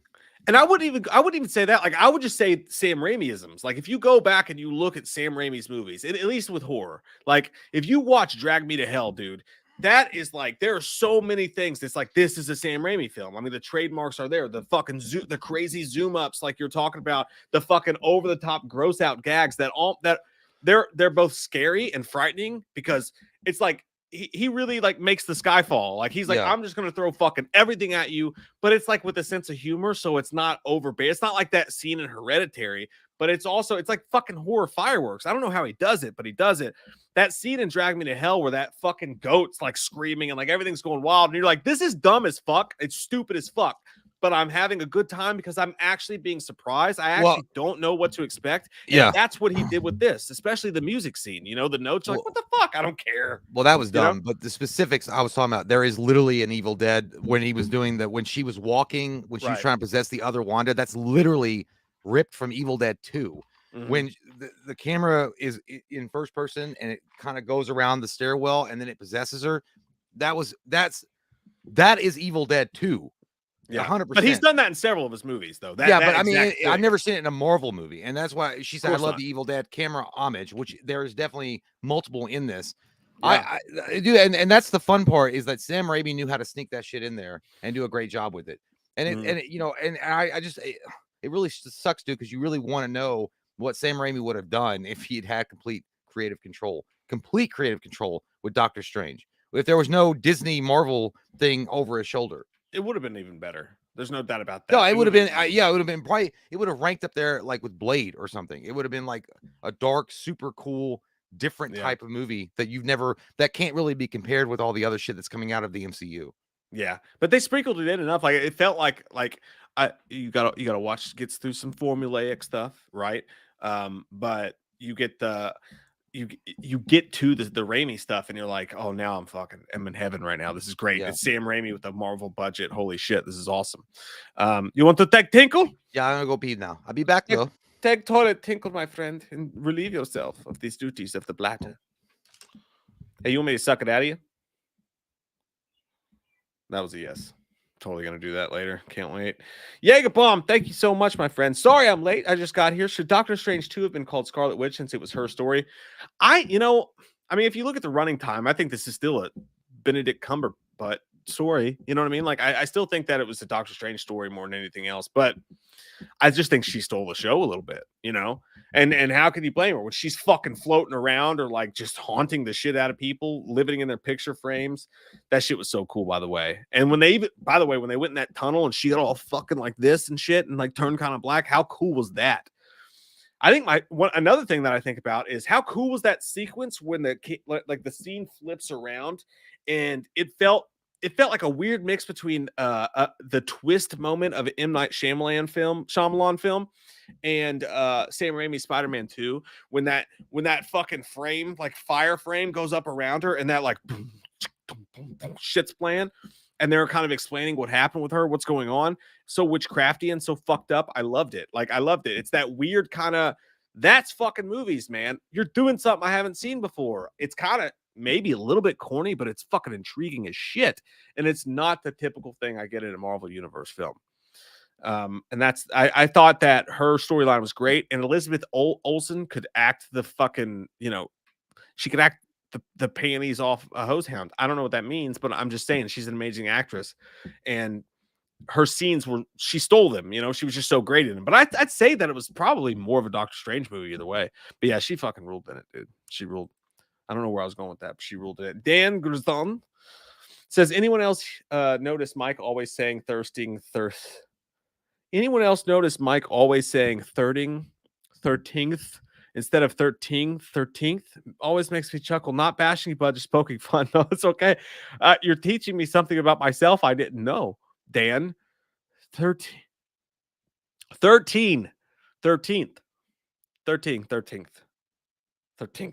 Holy fuck, I do. I put a G in there. What the fuck? 13th. Friday the 13th. What the fuck? Dude, you're going to give me a fucking panic attack. You're tripping me out right now. Get the fuck out of here. What are you doing? 13th. Why is there a G in that? What the fuck? Anyways, Scarlet Witch did have her own whole show, right? She had a whole shebang. She had the whole show. So, and Doctor Strange had his own movie. So I don't know, man. Like for me, I just think that my favorite parts was just getting through the fucking Marvel stuff until the second act, and they give us fucking the cameos and stuff like that. I was a little bit bored when we went to Wong's fucking fortress when they were doing all that shit and all that stuff's going on, and they've got the cow, like the floating green cow, and like whatever. I'm like, hey, Jesus Christ, I feel like I'm watching fucking Shang-Chi over again. But when she starts to fuck shit up and she gets Scary Town, I got really fucking invested, and I was super pumped about what was going on. And it was a good time. I really liked that stuff a lot. And then obviously when the horror starts and the Raimi gets fucking going, it was a beautiful thing to see, man. How scared was Marvel putting that movie out there though? Like, do you think like when they watch the dailies, like if you're fucking Kevin Feige and you're watching that and you're sitting in there, like everything else I've seen so far has been absolutely Walmart up to par. I mean, this is some like standard on the shelf shit. Everyone's gonna fucking love it. It's not gonna upset anyone. It's not gonna, no one's gonna get crazy about it. Somehow in 2022, Marvel has done this thing where they put out constant content and no one gets mad at them. And he's like, I need more of this. This is easy fucking money. You know what I mean? And he sits back and Sam Raimi film goes on the screen in the dailies. He had to be fucking tripping fucking over his huge dick all night long about that. Like, what the fuck do I do? Like, this is weird. This is different, but there's nothing wrong with it. I don't know what the fuck is happening right now. And I just commend Marvel. You know, we give them a lot of shit because no one else does.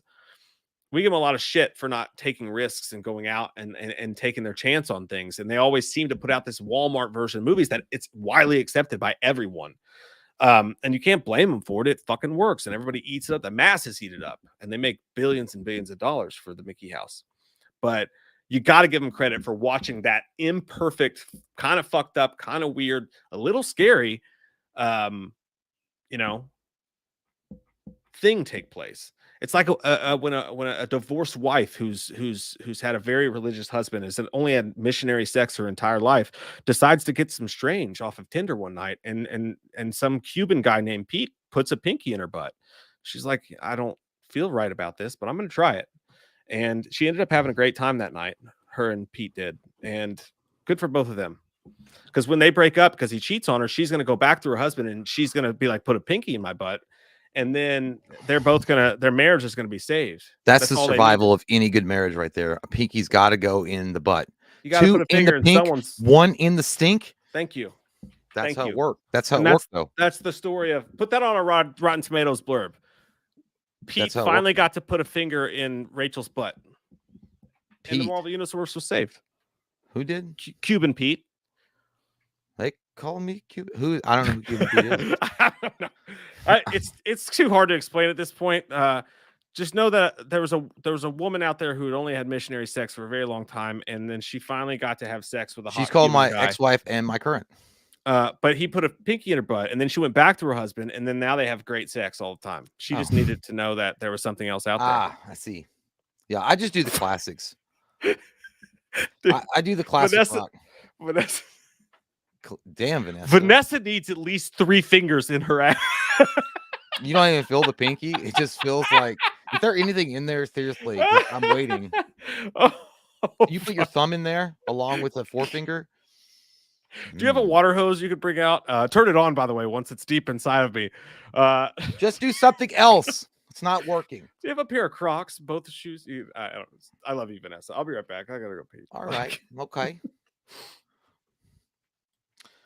Okay. So what I was gonna say, and again, I don't want to get too far into the movie without Mike, so we can both talk about it. But one of the things I will say that I thought was kind of like they got ahead of themselves is I did enjoy Evil Wanda, and I thought it was cool to see that because she's a great villain. She's also a great hero in the comic books as well. But seeing Scarlet Witch as the villain, it was cool. But I really think they could have waited and done like a really awesome. You know how they have Thanos, they build up, toward Thanos. They could have built up that after they introduced the X-Men and done like a House of M type of storyline. I thought that would have been really incredible. But it is what it is. They shut their load early because they were so excited. I would be too. But either way, M says, "Why is Jay crying in the thumbnail?" I don't know which thumbnail you're referring to. Are you talking about the thumbnail for this? I don't know. Maybe because I was like, I can't believe it. Doctor Strange 2 came out. Austin asks, and that's a powerful question there, sir. Hi, Jay. How many times have you pooped your pants as an adult? Full log. I I don't know the number. It's not. I mean, I think the last time I remember like fully triumphantly shitting my pants was I was on my way back from Mike's during filming, and I was hungover. It was morning time, and all of a sudden, uh, my butthole like karate kicked my stomach and said, I got to go to the bathroom. But unfortunately, I couldn't pull over anywhere. So I just had to bear it. And then I trusted a fart, which you should never do, and wound up exploding the Hershey factory. And then had to like levitate myself up off the chair for the last 5 miles. I had to literally Professor Xavier wheelchair myself up like this, or Wanda, so my asshole wasn't touching the chair, and I drove home that way. And then I penguin walked and changed my undies.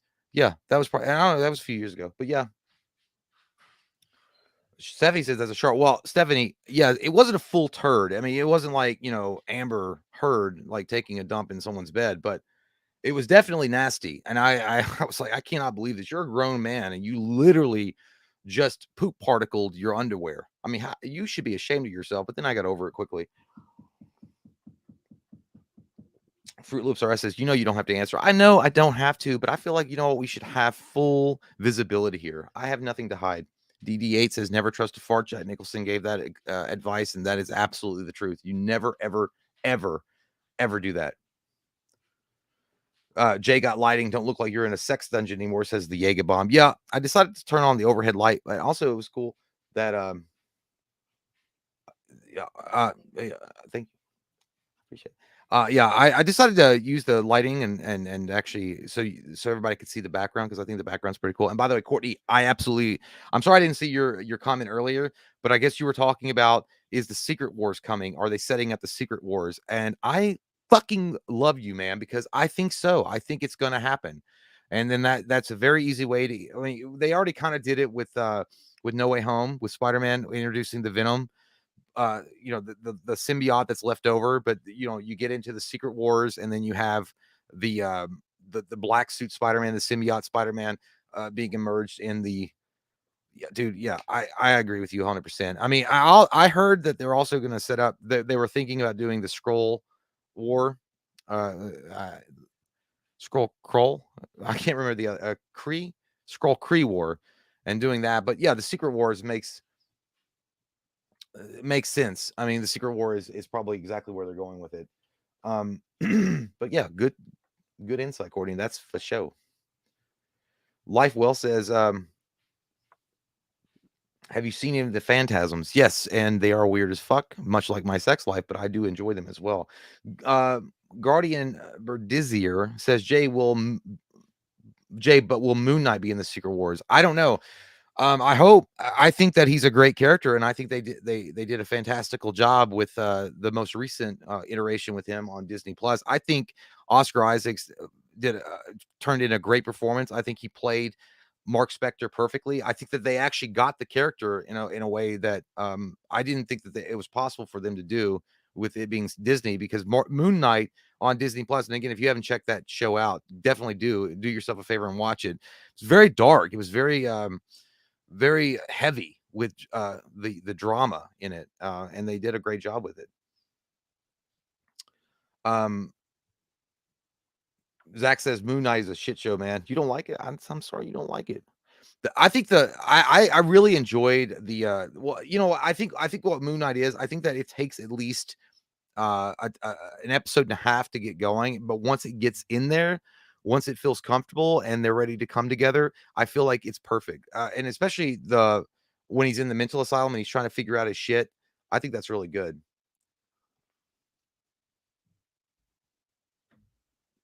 Vanessa says she didn't know much about Moon Knight. Enjoy the show. Look, Moon Knight is essentially what Moon Knight is. Moon Knight is Marvel's answer to Batman, but it's like, okay, he can do what Batman does, except he's fucking insane. Like, so it's kind of cool. It's kind of different. I liked it for that.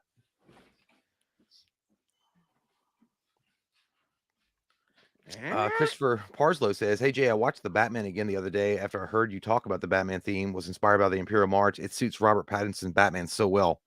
It does, man. And I think they did a great job having that theme come in, and it does. It's so eerie. The Batman's theme, it's so eerie and it's so like weird that it fits the character perfectly. And I always feel like that's a perfect representation for what Batman is. He's kind of out there and not like you're like, what the fuck is this? And then like it's a strange situation. But yeah, they did a great job with adding the Imperial March mix in there. Playboy, I don't know if did you get to any super chats? No, I didn't get any super chats. Okay. Playboy Legion says when they was going through the different multiverse thing, that was trippy as fuck. Let's talk about that, and we'll start to really. Okay. Well, hey, let me tell you something right away. I don't know if you guys caught this. I mean, Courtney is a sharp, eagle-eyed motherfucker, so he might have caught this. But the first time that Doctor Strange, when he saves America Chavez and he goes through the portal, you know, when Scarlet Witch is trying to kill her, there's a big fucking face right at the very beginning when he starts traveling through the different multiverses, universe. It's Living Tribunal. It's the Living Tribunal. And I'm like, holy shit, they actually showed it. I don't know if some of you guys caught that or not, but that's badass, dude. The Living Tribunal is basically the god above gods. Like he's more powerful than the Infinity Gauntlet. He's more powerful than Galactus. He literally sets in judgment. He's a three-faced deity that is basically a god of the universe. And he's there. Like when they jump through, you just see it for a second. But I was like, holy fuck, that's badass. So maybe we're hinting at the next Thanos. No, he's not evil. Living Tribunal is literally he's justice personified. He maintains order in the universe. But well, you know, in the Infinity Gauntlet comic books, he actually comes face to face with Thanos because all the other big giant entities of the universe go to the Living Tribunal. He's the judge. He's basically goddamn Judge Wapner of the universe. And they're like, oh, Thanos can't be possessing all this power. That's not right. And he's like, it is order. And that is what I maintain. And that's what he is. He's very strict daddy of the universe, but it was cool to see him. Daddy. He's all powerful. Like you can't, like this motherfucker could like blink and like kill your goddamn grandmother in 2 seconds. Oh fuck! Well, that whole scene as a whole, like, it was trippy as fuck, and I liked it. Like that to me was way more interesting when they're like tumbling through this shit. Than and you guys know I didn't like the first Doctor Strange. I thought it was pretty fucking Mickey Mouse, and like it just felt like a rip off of what they did. Well, they did waste Mads Mikkelsen. Yeah, that guy's a great bad guy. And then, but just the special effects, the way they made the cities turn and stuff like that, I was like, I kind of seen this. This looks like Inception to me. But like, that was way funner to me when they're like tumbling through that shit and going through. And the line was great too. When he gets through, she's like, "I'm surprised you're not puking." He's like, "This isn't my first bad trip, kid." You know what I mean? That was a good line. But that was a cool scene. That really was. That was just a touch. That was Sam Raimi mixing in with the MCU and the shit they do. I like that a lot. Lil ass. That's that new album dropping. Lil ass. I hope one day Marvel can get away from Disney, and I completely I don't totally think it's agree. Gonna happen, man. They spent like fucking $27,000 billion to acquire Marvel. Remember when Marvel came out back in Iron Man days and they were their own studio? Yeah, I wish they had just stayed that. I miss it, dude. I'm with you though, little ass. I want to see it too. Marco, what's up, Marco Villatoro? Thanks, buddy. He says, Mike and Jay, if we get the Secret Wars, will they just do it justice or water it down? That's what we were talking about. I didn't want to answer that question without you here. Yeah, and Courtney, Courtney is like the fucking Frodo Baggins. He knows. He sees it on the wall. He said something about Secret Wars that they were teasing it. I don't think they'll water it down. I definitely think that Secret Wars is a. It could be a make or break for them because Secret Wars could also, like, if they do it wrong, could be shit for them. But I don't think they will. That's basically where I think the guy's name's the Beyonder. He collects all the superheroes and supervillains on Earth. He makes them fight in a tournament for his pleasure. Mortal Kombat. Yeah, it is kind of like Mortal Kombat, but it's cool shit. But that in the Secret Wars is when Spider-Man first gets the symbiote, the suit. And that's also where you get the cool scene where Hulk actually lifts up and holds a mountain from crushing all the other heroes. It's badass. And X-Men's involved in that too, yes? It's not the Beyonder takes the best heroes that the world can offer. So they're different. They're plucked from different teams or whatever. And Like then he takes the fucking worst villains and they movies, all Mortal fight Kombat. against each other. It's cool. But like, well, and someone made an interesting comment today. I've seen two different sides of this fence. Some people say they're like, man, I've this new phase of Marvel since Endgame. Someone said, and both interesting points. They were like, to me, it doesn't look like they know what they're doing. Like, I don't know where this is leading. It seems messy. It seems discombobulated. All these movies like seem to be all over the place. And then I saw somebody else come out with the other side of that opinion, and I agree with it as well. They're like, people don't realize that they're building towards Secret Wars, and they're like, Secret Wars is way bigger than even Endgame if they do that. It's great, and it like it's like, well, in the comic books, it was like across all the comic books in Marvel when it came out, it was like everywhere. It was in Captain America, it was in Avengers, it was everywhere. I personally, I like Secret Wars a lot. I personally think what they should do is they should build it towards Galactus, because I think the Galactus would be a really cool, because then you get Silver Surfer, you get all that cool shit that they could introduce, and that could be the big baddie that, you know, and then you could have the Fantastic Four emerging. I don't know, but Secret Wars would be cool. I would rather go with Galactus, because I mean, we haven't really seen a true representation of Galactus except for that shitty Rise of the Silver Surfer, and he was like goddamn energy in the clouds. And I still wish we can get a good fucking Apocalypse too, by the way. And Onslaught, fuck, I'd love to see Onslaught's another one. You have to do that after they introduce the X-Men.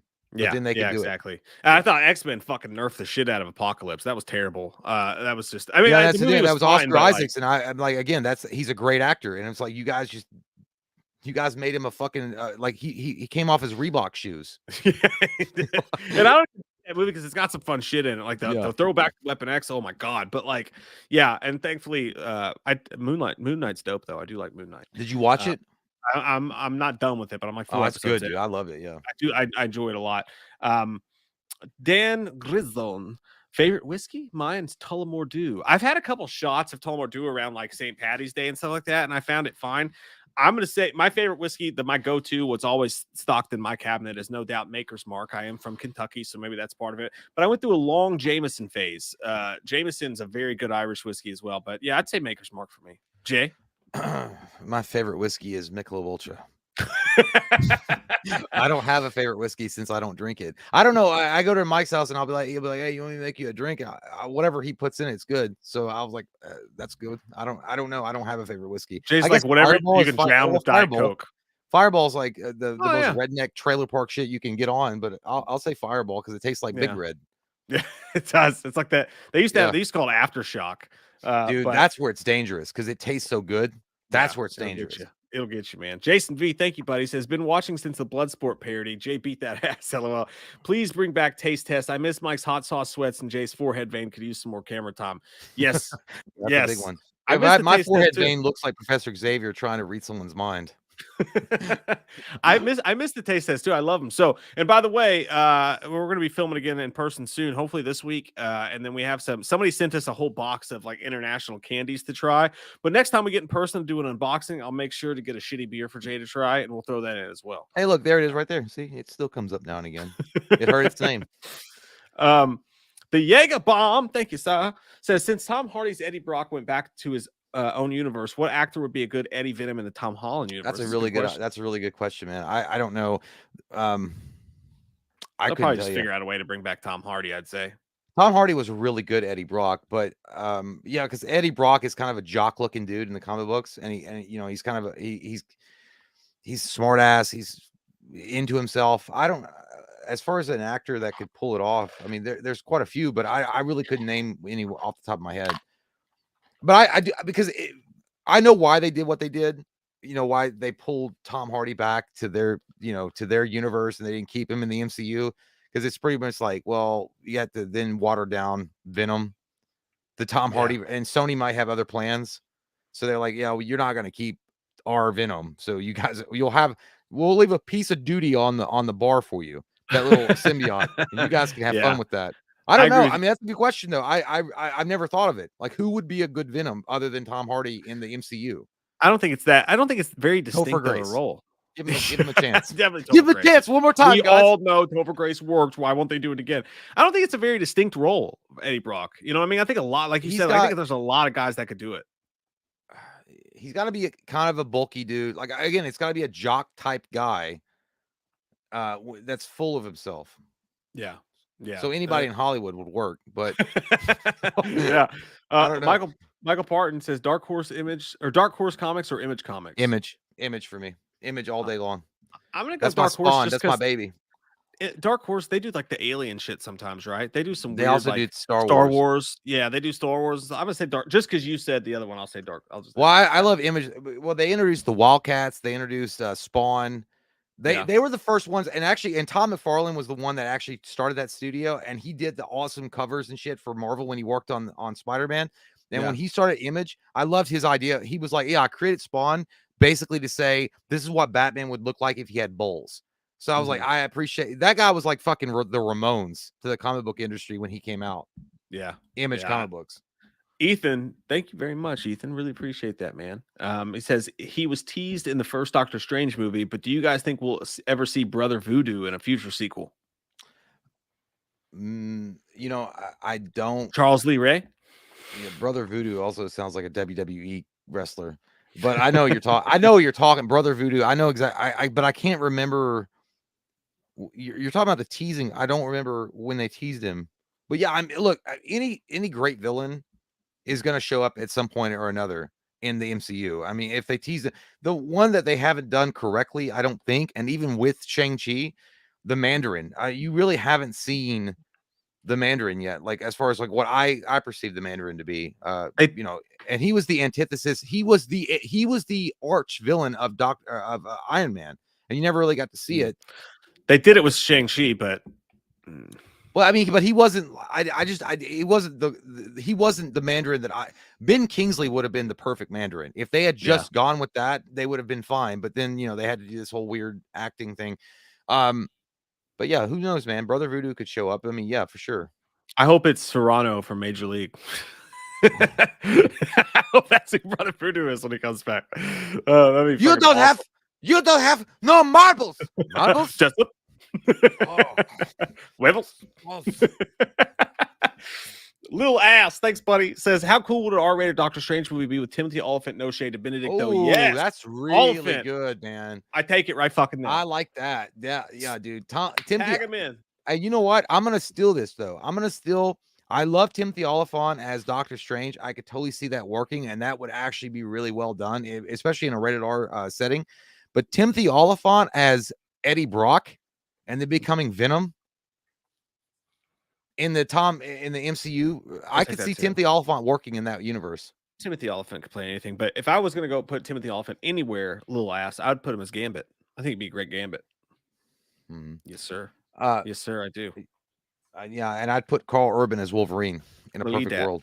I would watch that. I think he'd be a good fucking Wolverine, man. He's been fucked over. He should have been Batman. He should have been Batman. I'm nothing against Ben Affleck. Love the Batfleck, but Carl Urban. He got Judge Dredd, but they fucked him. Yeah, but that was his audition. Like he even said that Dredd was his audition. Didn't get it. They fucked him on that a little bit. So I'm gonna grab a drink really fast. But by the way, I just want to take this time. Now we'll get into some deep stuff in the movie we haven't touched on yet. But Jay, what is your overall like quick synopsis, like thoughts on the movie, and what's your rating of the movie as a whole? Because you haven't got to really review it yet. Okay, I'll be back 2 seconds. Okay, so overall thoughts of the movie.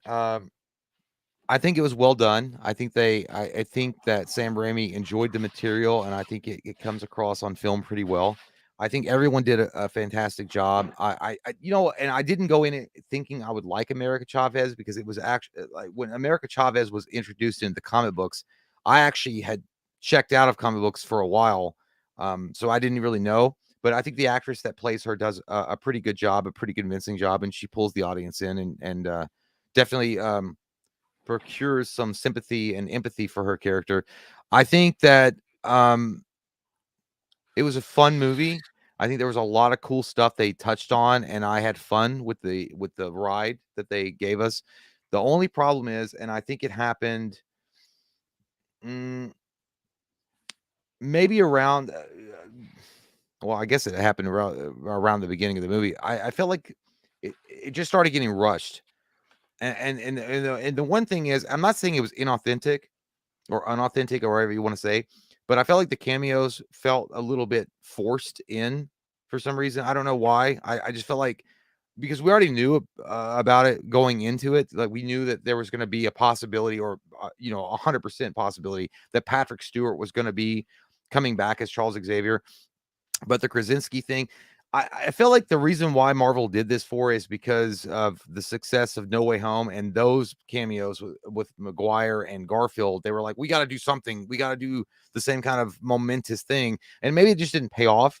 And I feel like that was forced into Sam Raimi to do something with, to add into his movie more so than he wanted it to. I think that Sam Raimi just wanted to tell a really cool Doctor Strange story with his own like twist on it. And then the cameos dropped and they're like, you got to do something with this. I mean, Patrick Stewart and John, Krasinski wants to be in this and all that. You got to do something with this. And he's like, all right, well, fuck, I'll figure it out. Not that I didn't enjoy them. They were cool to see. And I mean, obviously the X-Men theme in the background with Patrick Stewart slowly coming up and John Krasinski, which I think that people undervalued because I think that was fucking cool. Overall though, I feel like unless they retcon something, did you just bring John Krasinski and Patrick Stewart back to kill him in like 2 seconds and then that's fucking it? And that's it? Like you were like, hey, you got what you wanted, and I'm gonna jack off in your face. Like that's what I feel like Marvel did. Like they're like, hey, all the fans were talking about John Krasinski. I'm like, here you go. Now suck my wiener. When you finally get what you want, but it only lasts 30 seconds. Yeah, and it only lasted to a second. And it's like you got cum all over your face and you're wondering, should I call my mom? And like get into a help program. But no, I feel like, and then I feel like the story was this movie should have been longer. And I don't like longer movies, but there was so much stuff going on. There was so much things that you had to unpack and unfurl. And I feel like it could have, this could have been Doctor Strange, Multiverse of Madness Part 1, and then they could have done a Part 2. I mean, honest to God, they could have done 2 parts to this movie, and I'd be like, yeah, that makes sense, because there was so much stuff they were trying to do with this. And I feel like Scarlet Witch was introduced as the villain so quick. You didn't set it up enough. I don't know. But ultimately, I did have a good time, and I really enjoyed everybody's performances. And despite all that, I still found myself being like geeking out about a lot of stuff. So I feel like it's gonna be an 8.0. At the end of the day, it's an 8.0 for me. And I did like the freaky throwbacks to Evil Dead. I think that Sam Raimi always has to put a stamp on it, no matter where he goes. When Wanda is trying to possess alternate version of Wanda when she's dream walking, totally out of Evil Dead 2. Does that great. And then even the hyperdelic, I don't know if that's a word. It probably is. Maybe it's not. The 1970s psychedelic. Exactly. The psychedelic music that they kind of throw into works with it, and that's Sam Raimi all over it. Yeah, I enjoyed it for that reason. Ultimately, it's an 8.0 for me. I just feel like they could have done. I feel like the story could have been tighter, and if you can't tell the story all in 1 hour and 55 minutes or 1 hour or 2 hours. It was 2 hours and 2 minutes. Yeah. Why? Yeah. Or just then split it. Do a part 1 and part 2. Because I feel like this is a big movie. And I feel like you could have put a part 1 and part 2. Because I wanted to see more Krasinski and I wanted to see more Patrick Stewart. And I didn't like, I think their deaths were stupid. I think their deaths were like so quick and dumb. And then also Black Bolt. Black Bolt's one of the most powerful beings out there. And it's like, you just fucking, I don't know, you whispered and your brain blew up. You can do more. You can do better. It's weird, dude. So like, I'm gonna disagree with you, but agree with you. Like, so I gave it 7.5, right? Like I thought, and I gave it 7.5, and I said it 1,000 times. I'll be brief. Like I thought that the Marvel stuff, when they had to do the Marvel stuff, I was really bored. The whole his relationship with Rachel McAdams, like I don't think they have a bit of chemistry. I thought it sucked in the first movie. I thought it sucked in this movie. That part of it, the MCU building stuff, I was kind of bored when they got into the second act. First off, let me say this: when they dropped Krasinski on us, the most shocked I've been by a fucking cameo in years. Like, could not fucking believe it. I was like, holy shit, you actually surprised the fuck out of me. Was there anything in No Way Home we didn't see coming? As fun as it was, we heard about it for fucking months. Well, I got ruined because I saw a Reddit post that ruined it for me. Well, so I already knew he was in it. And Scoopers had Krasinski. Yeah, so I already knew it. Yeah. So for me, I didn't know. So when Krasinski pops up as Fantastic, like as Mr. Fantastic, I was just like, holy shit! It totally brought me back in because I was losing a little bit of steam. And when that happened, I was like, oh my god! And then it was Professor X. I was like, oh my god! I actually really fanned out for the first time in a Marvel movie in a while, and I really fucking love that stuff. Now, I actually think where I disagree with you though is that I think that I would have made the movie fucking shorter. I would have made the movie a fucking Mr. Toad's Wild Goddamn Ride. I'd have cut 20 minutes off of it. Some of that Marvel shit, like whatever. I would have cut like 20 minutes off of it. I would have made the movie shorter and it would have been a fucking wild goddamn ride. Like I know, and you're absolutely right about Scarlet Witch. They do jump into that out of fucking nowhere. You're right. Yeah. You're right. But like still yet, what I love about Sam Raimi's movies is they're imperfect and they're wild and crazy. So I'm saying, like, let's put the gas pedal down on that, make the movie even shorter, not have to go through all this otherworldly, wild world spanning shit. And if that movie was a contained hour and 45 minutes, I felt like it would have been a way funner rewatch. But at the end of the day, I still liked all that shit too. I liked all the shit that you did, and I thought the horror stuff at the end was fucking awesome. But like, you're right, Krasinski, his death was so fucking stupid, man. Like, well, did you not see? And again, I'm not trying. I'm not saying anything, but it was so cartoony. Like the fact that when she unfurls him, like when he tries to do his reach around, his super reach around, she I'm going to punch she you. just makes him. He dies in 2 seconds, and then they even go the extra mile where his head goes because he's supposed to be the smartest man in the world, and they have like this fireworky thing, and then Black Bolt again. If you guys aren't familiar with Black Bolt is an incredible character. The Inhumans, I know they fucked up on that in when they tried to make it a TV show. I think I don't know. I think they did. Fucking terrible idea. Terrible idea.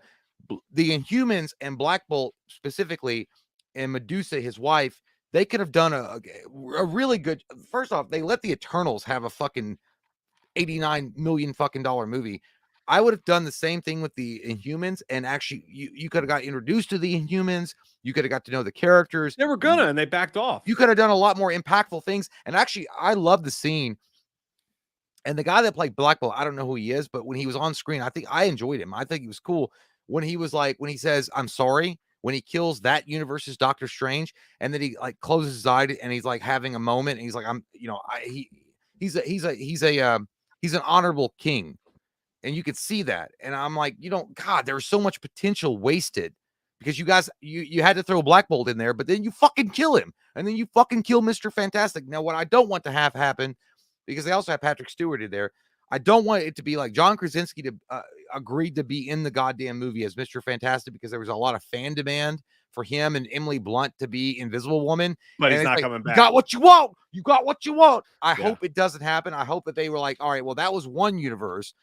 But there's a different universe where he lived, like in the 616, the Marvel 616, which is where Iron Man, our universe, essentially, that he comes back.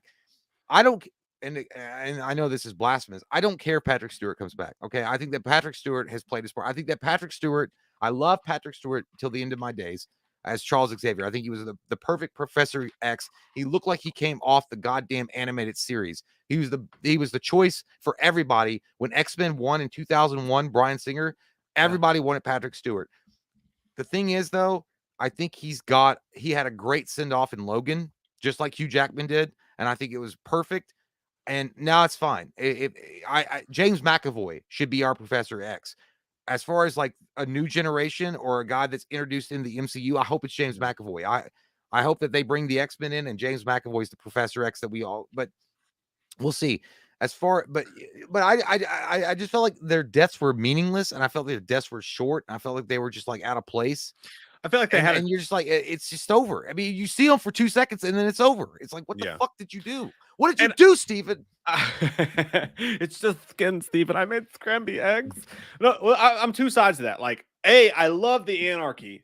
Like, I fucking love the anarchy. It's something Marvel doesn't do enough of, okay? Bring these characters in, shock the shit out of us, and then guess what? It's the multiverse. You can fucking kill them and shock us and make this awesome moment in this movie, right? But and I'm all for that. The beginning of the Friday the 13th reboot, well, the best part of that fucking movie, you get introduced to these annoying ass campers. They're getting naked. They basically did a Friday the 13th movie in 10 minutes, and then boom, guess what? We haven't even started the movie yet, bitches. No. You know what I mean? I love that idea. They should have toyed with that more. I haven't even taken off my underwear yet. They should have toyed with that more and brought these characters in, and I'm cool if you want to kill off Krasinski as Mr. Fantastic, because I understand it's a different universe, and hopefully he'll come back as Mr. Fantastic when they do Fantastic Four, and hopefully that'll work out. Because if this is the only time we see him, it's stupid. He really fucked over the next guy who's going to play Mr. Fantastic if that's the case, because no one's going to want that guy, whoever he is. But forgetting that part for a second, I'm all about the idea of let's kill.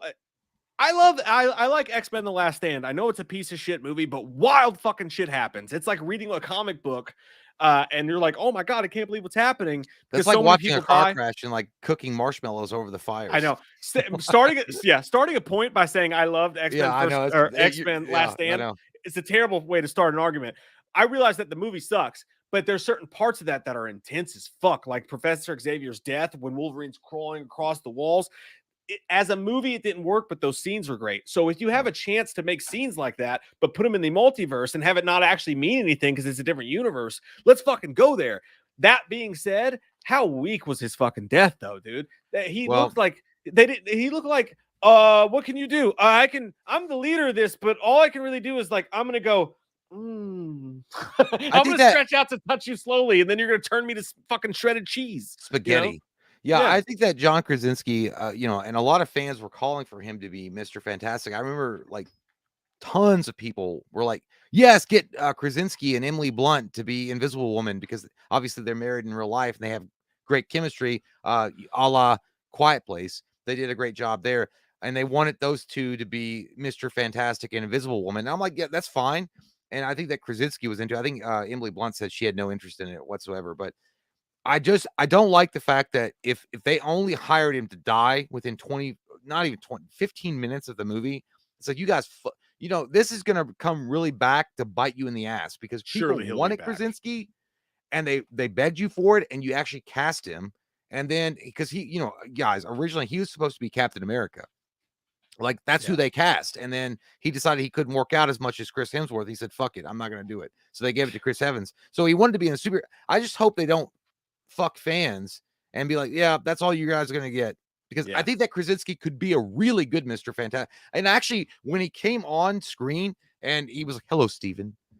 And then Steven was like, Fantastic Four, didn't you guys chart in the 60s? Which I thought was fucking funny. That was a good line. And but the smile that Krasinski gives, he's like, and even when he talks is strange, I like, it does feel like Mr. Fantastic. And I feel Thank you for proving us right. Yeah, Krasinski is great.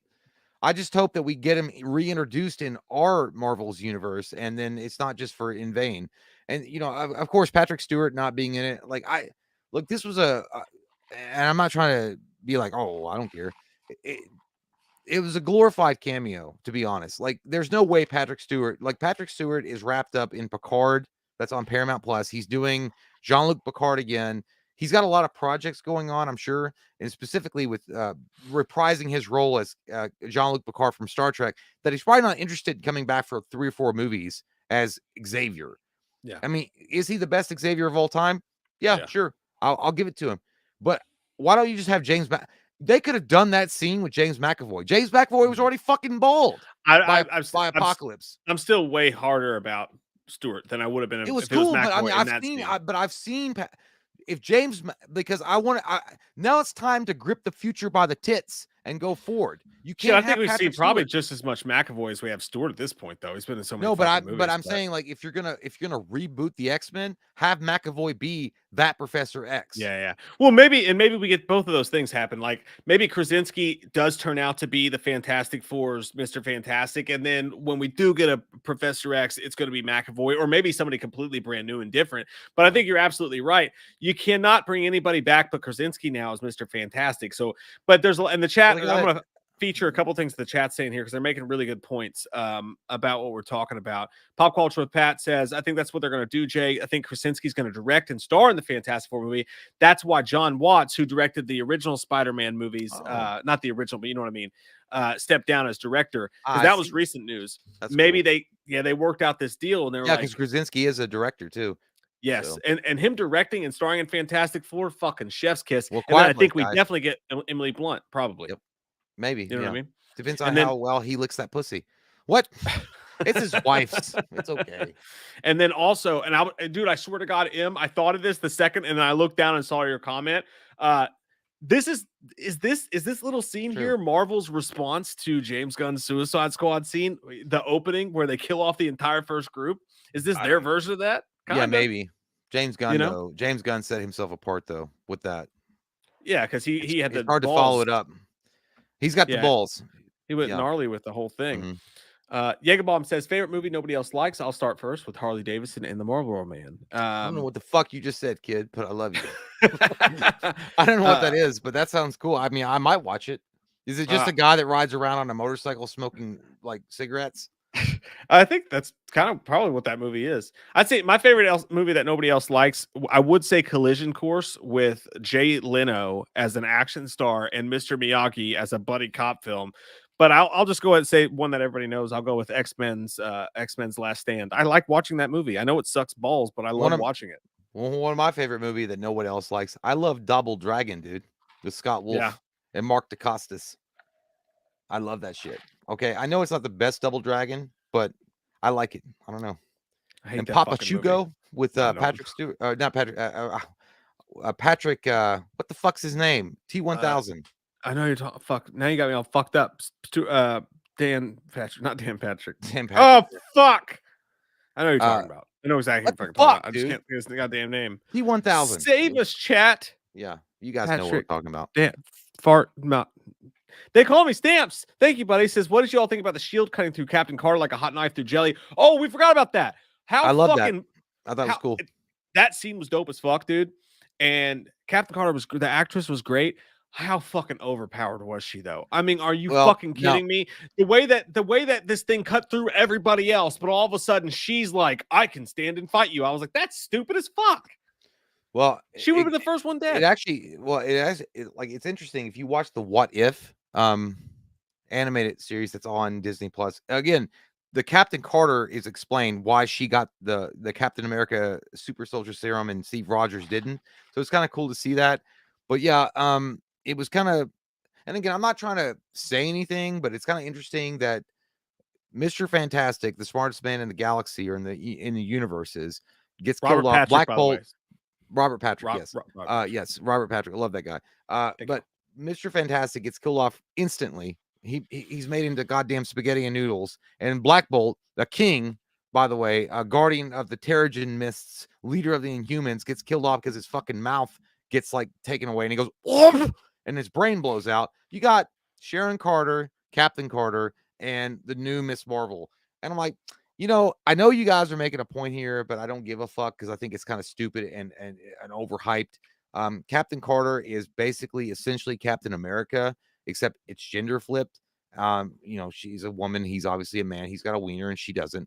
But yeah, it took way too long. And the fact that Scarlet Witch is goddamn at this point nearly a demigod. No. Dude, she could have picked up Captain Carter and turned that bitch inside out anytime she wanted. So the whole fighting sequence made zero sense.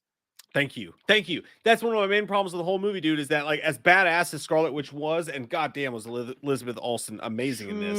You know, is she great. fucking? I have the same problem with Jean Grey in the X-Men movies. Is she this fucking powerful, or is she not this fucking powerful? Yeah. You can't just pick and choose. Like it seems like sometimes they're like, you don't understand. She could stop the whole universe in a second with the snap of her finger, and then in the next scene, she tries to fucking fight someone, and they're like, we stopped her, and I'm like, what? You just said she couldn't be stopped. What the fuck is going on here? Well, I said, I said the same thing back, you know, and it's a great heroic moment. I'm not talking about the movies. I'm talking about in the comic books, the Infinity Gauntlet, when Thanos kills all the other heroes and Captain America is the only guy left alive for whatever fucking reason. And then, you know, he holds his shield up and Thanos shatters his shield. And then, you know, Captain America gives a great speech, like, as long as one man doesn't kneel before you, no man will. You know, it's great. But the fact is, Thanos can kill you in 2 seconds, and the fact that it's like if you're watching Royal Rumble and 1, 2, 3 kid wins it. You're like, that doesn't make any sense. Yeah, if you're gonna build up a character this much, you got to have him like stay constant throughout the movie. And the fact that she was the one that was able to fight her So fight her stupid. off better than anybody else was kind of like, what? Whose powers? Like, I thought it's like if you're playing fucking one of those games like Magic or something. Like, Yeah. I hit you with my War Demon, and like the War Demon is like. Or when you're playing guns with someone, because I don't know those games, and you're like, I shot Yeah. you with my fucking thing. It's like, no, I'm not dead because I'm really strong right now. And they're like, what? That's not the rules. Yeah, like You LARPing. know what I mean? It's like, I hit you in the arm. Your arm Yeah. is you're like, I did that. And you're like, no, you didn't. You didn't follow the rules. Yeah, But exactly. yeah, That's what I it don't felt know. like. That scene was stupid, dude. And look, I thought the cartoon, the What If, was great when Captain Carter got the super soldier serum, but dude, and it's not about gender. It's not about because she's a woman. I would have said the No, the same thing if character was cool. If Steve Rogers had been there. I'd be like, this is a fucking almost like borderline deity, and it's dumb. Like, Yeah. no, I'm sorry. Yeah, like the character was cool, but like you just the power balance here makes no fucking sense. We're all Yeah, and it's you like, mentioned you Rush. guys And I making a statement here. like I you don't mentioned know. yeah, exactly. You mentioned rushed. I didn't see it as rushed, but that scene, now that we're talking about it, that particular, and by the way, that's the act that woke me up from my slumber and got me Yeah. really into shit. But that act was kind of rushed, Well, man, for sure. when I say rushed, I mean that I think rushed from the very beginning of the movie is a very standard like opening Doctor Strange kind of like smart ass kind of thing, and then he goes to a wedding, and then it goes right from there, and immediately we go into the multiverse, and we're all, Scarlet Witch is the bad guy. Literally, I was Oh like, yeah. oh, they're gonna drag that, because I thought that she would like lie a little bit longer, or it would take a little bit more investigative work to figure out that Wanda was the big baddie the entire time. And she's Yeah. like, nah, you know what? I did it. The worst part about is I lying. appreciated I was that like, are you Amber Heard? Because you're a though. lying bitch. Maybe that's what'll happen when she gets cross deposed or whatever. I hope so. But Michael Parton says Black Bolt's death was taken from Matrix 1. Oh, you're talking about not like this. Not like this. When Yeah. they disconnect, That's right. the brain. Is that what you're talking about? Because that was also Professor Xavier died that way too. Because in Professor Xavier, she comes over and scratches his fucking head out in the dream, and he goes, oh, and he dies. So that would make sense. That would make sense. yeah. So Did you I'm trying give to your think. rating? You haven't given your rating. Mine's seven. I gave it Oh, 7.5. 7.5. Yeah. I liked it a lot. I'm gonna go watch it again, but I'm telling you what I loved about it's all Raimi, man, and it's all the I horror already stuff. watched it twice. And Strange with all the arms and the zombie Strange and him going to the house and the fucking scary Scarlet Witch stuff. She was great. And Yeah. all the Raimi stuff. And dude, when the camera zooms into him and he winks at it and like the third eye, and like that's the kind of shit I was there for. And that's the kind of shit that got me going, dude. Like my 7.5 is fully forced the Sam Raimi and horrorisms of this. The Marvel stuff that they did, apart from Krasinski and Professor the forced X, humor was bad. I could feel it. it was not powerful for me. I feel like it was carried by Raimi hard, dude, and I really like what he did with it. And I also want to point out the fact that again, I think that who stole the show in this was I got to give it to Elizabeth Olsen. I have to. I think that she did such a great job carrying the dynamic between, you can have empathy and sympathy for the fact that she wants to reunite with her children, and she'll move heaven and hell to have that happen because she knows it's real, versus the fact that she knows she's doing evil to commit that sin. And I feel like Elizabeth Olsen, and again, you guys, if you get a chance, watch WandaVision, because it really explores more of that psyche of her, where she actually has lost reality. And Paul Bettany's in it, and he does great too. But she's the standout for me. And the shocking surprise performance that I was not expecting was the girl that plays America Chavez was not as annoying and fucking woke bullshit that I thought it was going to be. And I watched her, because the first thing I thought of, I knew enough about America Chavez, and I knew enough about how they write her, or have they've written her before. I don't know if it's the same, because I've not kept it. I'm more on DC now, but as far as comic books go, but I knew that it could have the potential to be this woke bullshit. And they actually do a really good job of presenting just a kid that's like, figuring out where they are and what's going on. And, they're as enamored with these heroes as we would be if we were in her shoes. And very relatable. Shit, I gotta change my battery. 1 sec. Okay. But very, very relatable character that I found actually cheering for. So I didn't have a problem with America Chavez at all. And I thought she was really, really well acted. And then obviously Cumberbatch does a great job. Then no problem with him. But yeah, so overall, I think the acting was stellar, but I think the stand-up performance for me, if you hadn't had Elizabeth Olsen anchoring it, and I think that she was the anchor of that, it would have been not as good of a movie.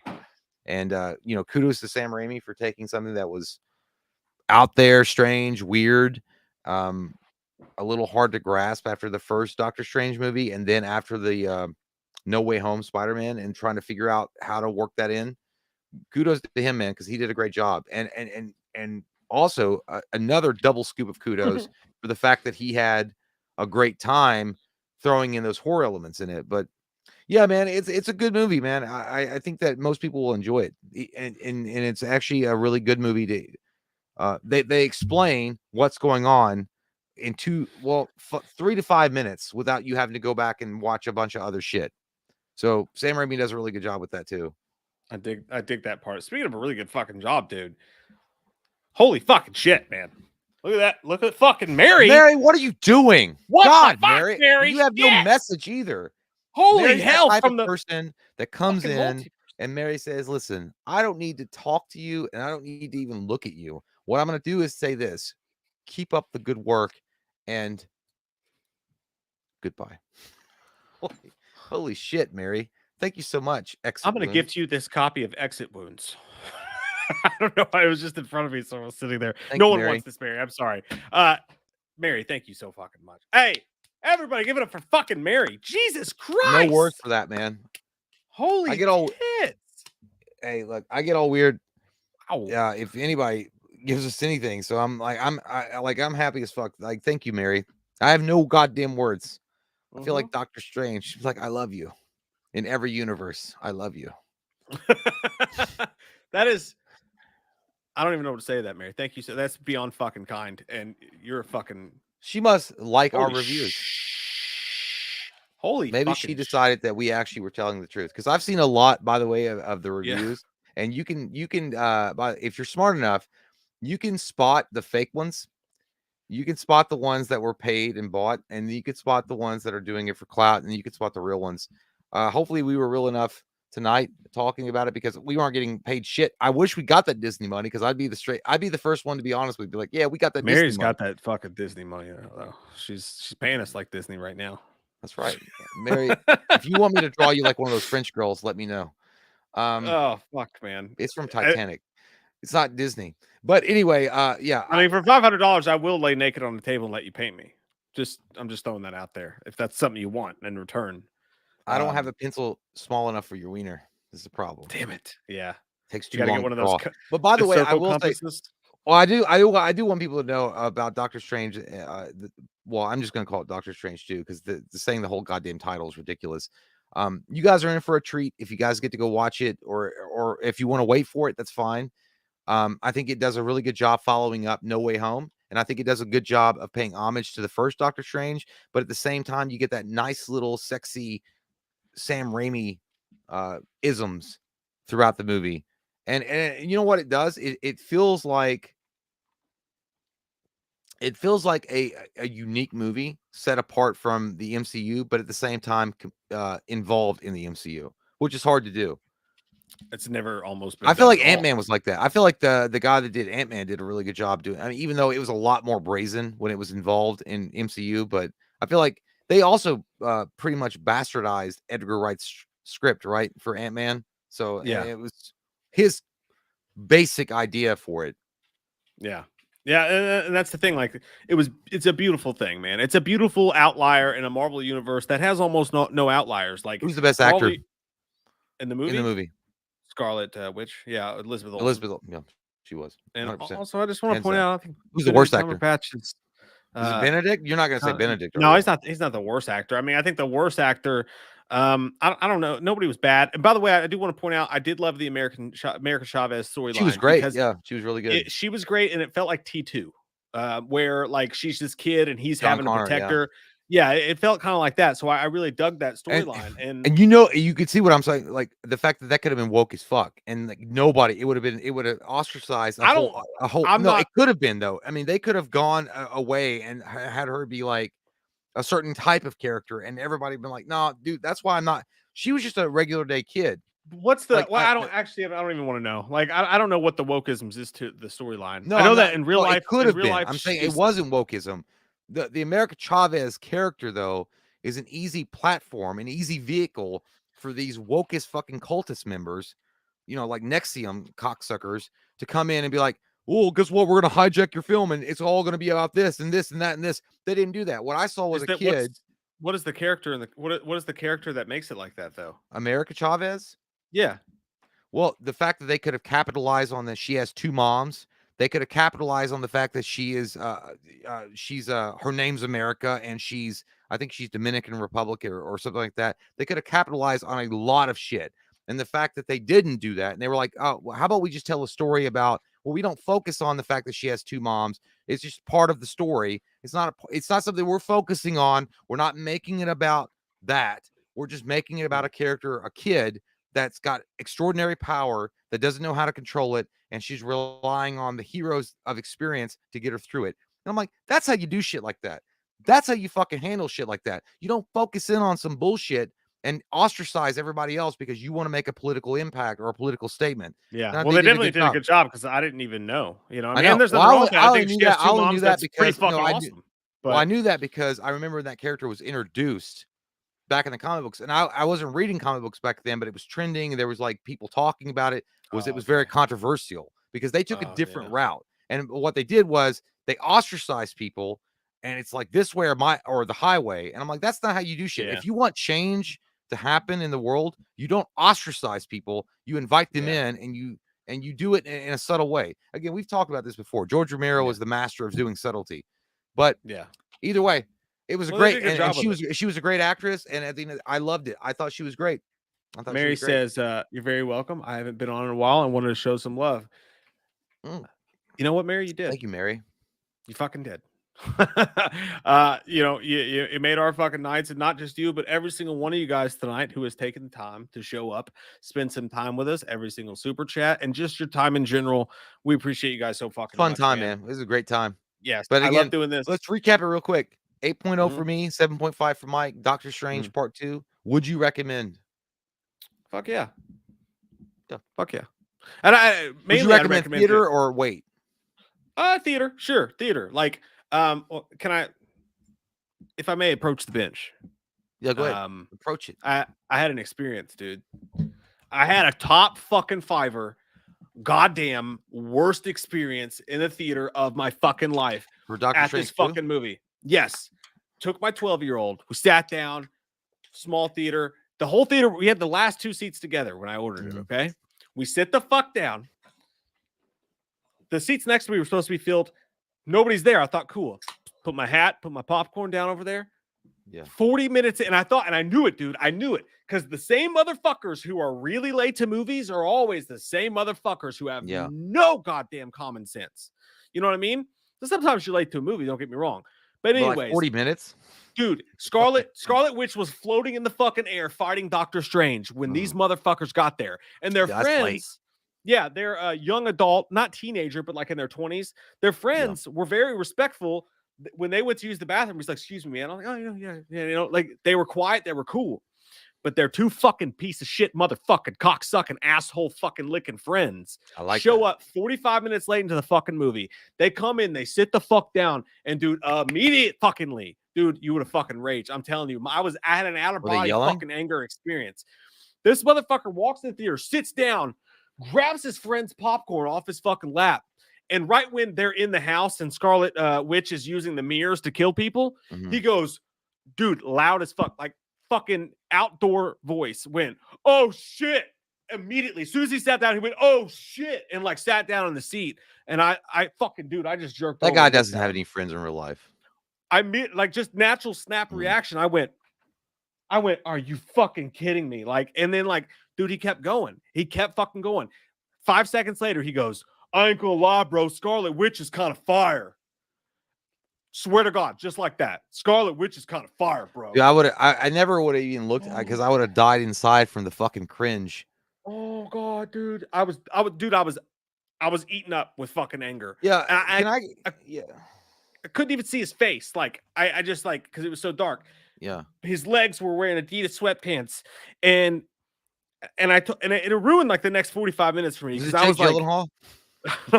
dude, I was trying to calm down. It made me so fucked, like my blood was boiling, and I was really trying. Like I had to calm myself down because I was like, I'm gonna fucking say something. We're gonna, and I got to the point where I was actually, and he kept doing this. Like every time there was a lightning bolt or fucking He said, anything, "Oh he go, shit, son." "Oh I mean, shit, you know what I'm saying? oh Like, bro, shit," that's how I handle shit on the street. like loud, like Was he not fucking whispering, Saints Row? dude. Like as soon as you'd get focused on the movie again, he go, "Oh shit," or something like that, and then. So I turned around to MJ. He said one more thing, and I turned around to Memphis. And I thought about literally, I was going to be like, hey, I was going to lean over and I was going to, hey, dude, please be quiet. We're trying to watch the movie, you know? And I was going to do that. And I thought about it and I thought, MJ's with me, you know? If I do that, and these kids are obviously fucking pieces of shit who have no fucking parents to teach them right from wrong. Yeah, I knew when I did that, out of his vagina and thrown it at you. he was going to say something. He was going to start some shit, and I was so mad I was going to lose my temper. So I chose to say nothing. But he did it again, and I turned around to MJ, and I went, I laughed. Not at that point, but then he got the popcorn going. And when he was chewing the popcorn, he was lip smacking, then chewing the popcorn. So he was going, He's really good at sucking dick, though. dude. It was I can't tell you how loud it was. And when he was breathing through the nose, and he was going like so fucking loud. And I turned around to MJ and I went, I said, I'm gonna fucking kill myself. That's literally what I said, very loud in the theater. I said, I'm going to fucking kill myself, which is probably, I know, not I shouldn't say it to a 12-year-old. She starts laughing her ass your off. Daughter, yeah. Then he got a little quieter, and then he pulls out his fucking phone on full brightness, god damn it, and he starts scrolling through his fucking phone. And I literally sat up in my seat, and these are those big recliner seats, dude. I sat up and I went, oh god. He literally finally got the hint, and he put his phone away. And he was a little bit quieter through the rest of the experience. But dude, I just gotta tell you, it took some fucking Batman Begins, smoking the blue flower. Like I've almost never been this fucking angry. What if you lean down when he took his phone out and be like, hey, listen, I don't normally do this in the movie theater, but I'm gonna tell you, if you don't put that phone away, I'm gonna put something in your ear and you're not gonna like it, and it will not be over quickly, and you will not enjoy this. So fucking do it. Dude, I thought of a lot of scenarios. Are you gonna be like, you could have done mafia shit, like, hey, by the way, I don't know, I know you don't know who I am. My name's Tony Scalera. I got a guy named Big Lips outside. If you don't put that goddamn phone away and stop with your bullshit right now, I don't know if you like your kneecaps, but they're not gonna be there tomorrow. So how about shut the fuck up and let me enjoy this goddamn movie with my daughter? I almost went, no, dude. Like if I would have said that, and that's what I was worried about. Had I said a single word, I would have stood up like Tony Soprano, took off my belt, and whipped him with it, like Tony Soprano. But we're all does fat mayor now, man. Sopranos. We can't do that anymore. You can't hit a kid that's under the age of 18. If I was alone, no, he was like, they were in their mid-20s. I watched them walk out. Him up. Yeah, you could fuck him up. And he had lines in his hair. Oh, he was wearing like a tie-dyed hoodie and like, if you did this shit to him, like, look, if you were like this, he'd fucking piss his pants. If you're like this, he'd be like, "Ew, I need a safe space in my bubble." I'm not a violent person by choice, but I have a point, you know. And like, had MJ not been there, it would have been fucking ugly, dude. Like, because that's why I didn't say a single word. You know those situations, like if I say one thing, I'm gonna fucking word vomit and I'm just gonna lose it. So I generally, I'll be honest with you, as much as I like this movie, I need to see it again, because there was a solid 45 minutes where all I saw was the blackness of my own deep good news rage. for you is if you guys go to the Black Sea and you sail on the Black Sea, you can find this movie. I'm not going to tell you what I'm talking about, but you guys that are smart will know what we're talking about. But it's actually it's decent quality. But yeah, well, no, yeah, go to the theater if you can. But at the same time, those kind of cocksuckers that come in and ruin your movie experience, that's the problem, right there. Because, it kind of makes you miss back in the day. Like back in the 50s, you see these fuckers that were walking around with the glow sticks that were like checking seats. And they were like, hey, shut the fuck up. People are watching the movie. You don't get that anymore. Like if you got one what are they called? Ushers an usher walking up the lane and be like, shut the fuck up, people are watching the movie. It might be okay. It might be okay. But no, you got, hey, some cocksuckers come into a movie and they think it's like their living room, and they take off their socks and they're like, yeah, I can do whatever I want. Now, I actually ended up with some empathy, dude, because so it started with the talking, the out loud talking, and then it went to the chewing. And then when it got to the breathing, I realized something. This is just one of those guys. Yeah. Was he slow? Yeah. That's what I realized. Like, this is one, not slow, well, yeah, you but can't just get like, mad. Yeah. Oh, yeah, I realized this is one of those guys who just has no fucking awareness. Like, I don't think he was being a dick on purpose. Did he have a disability though?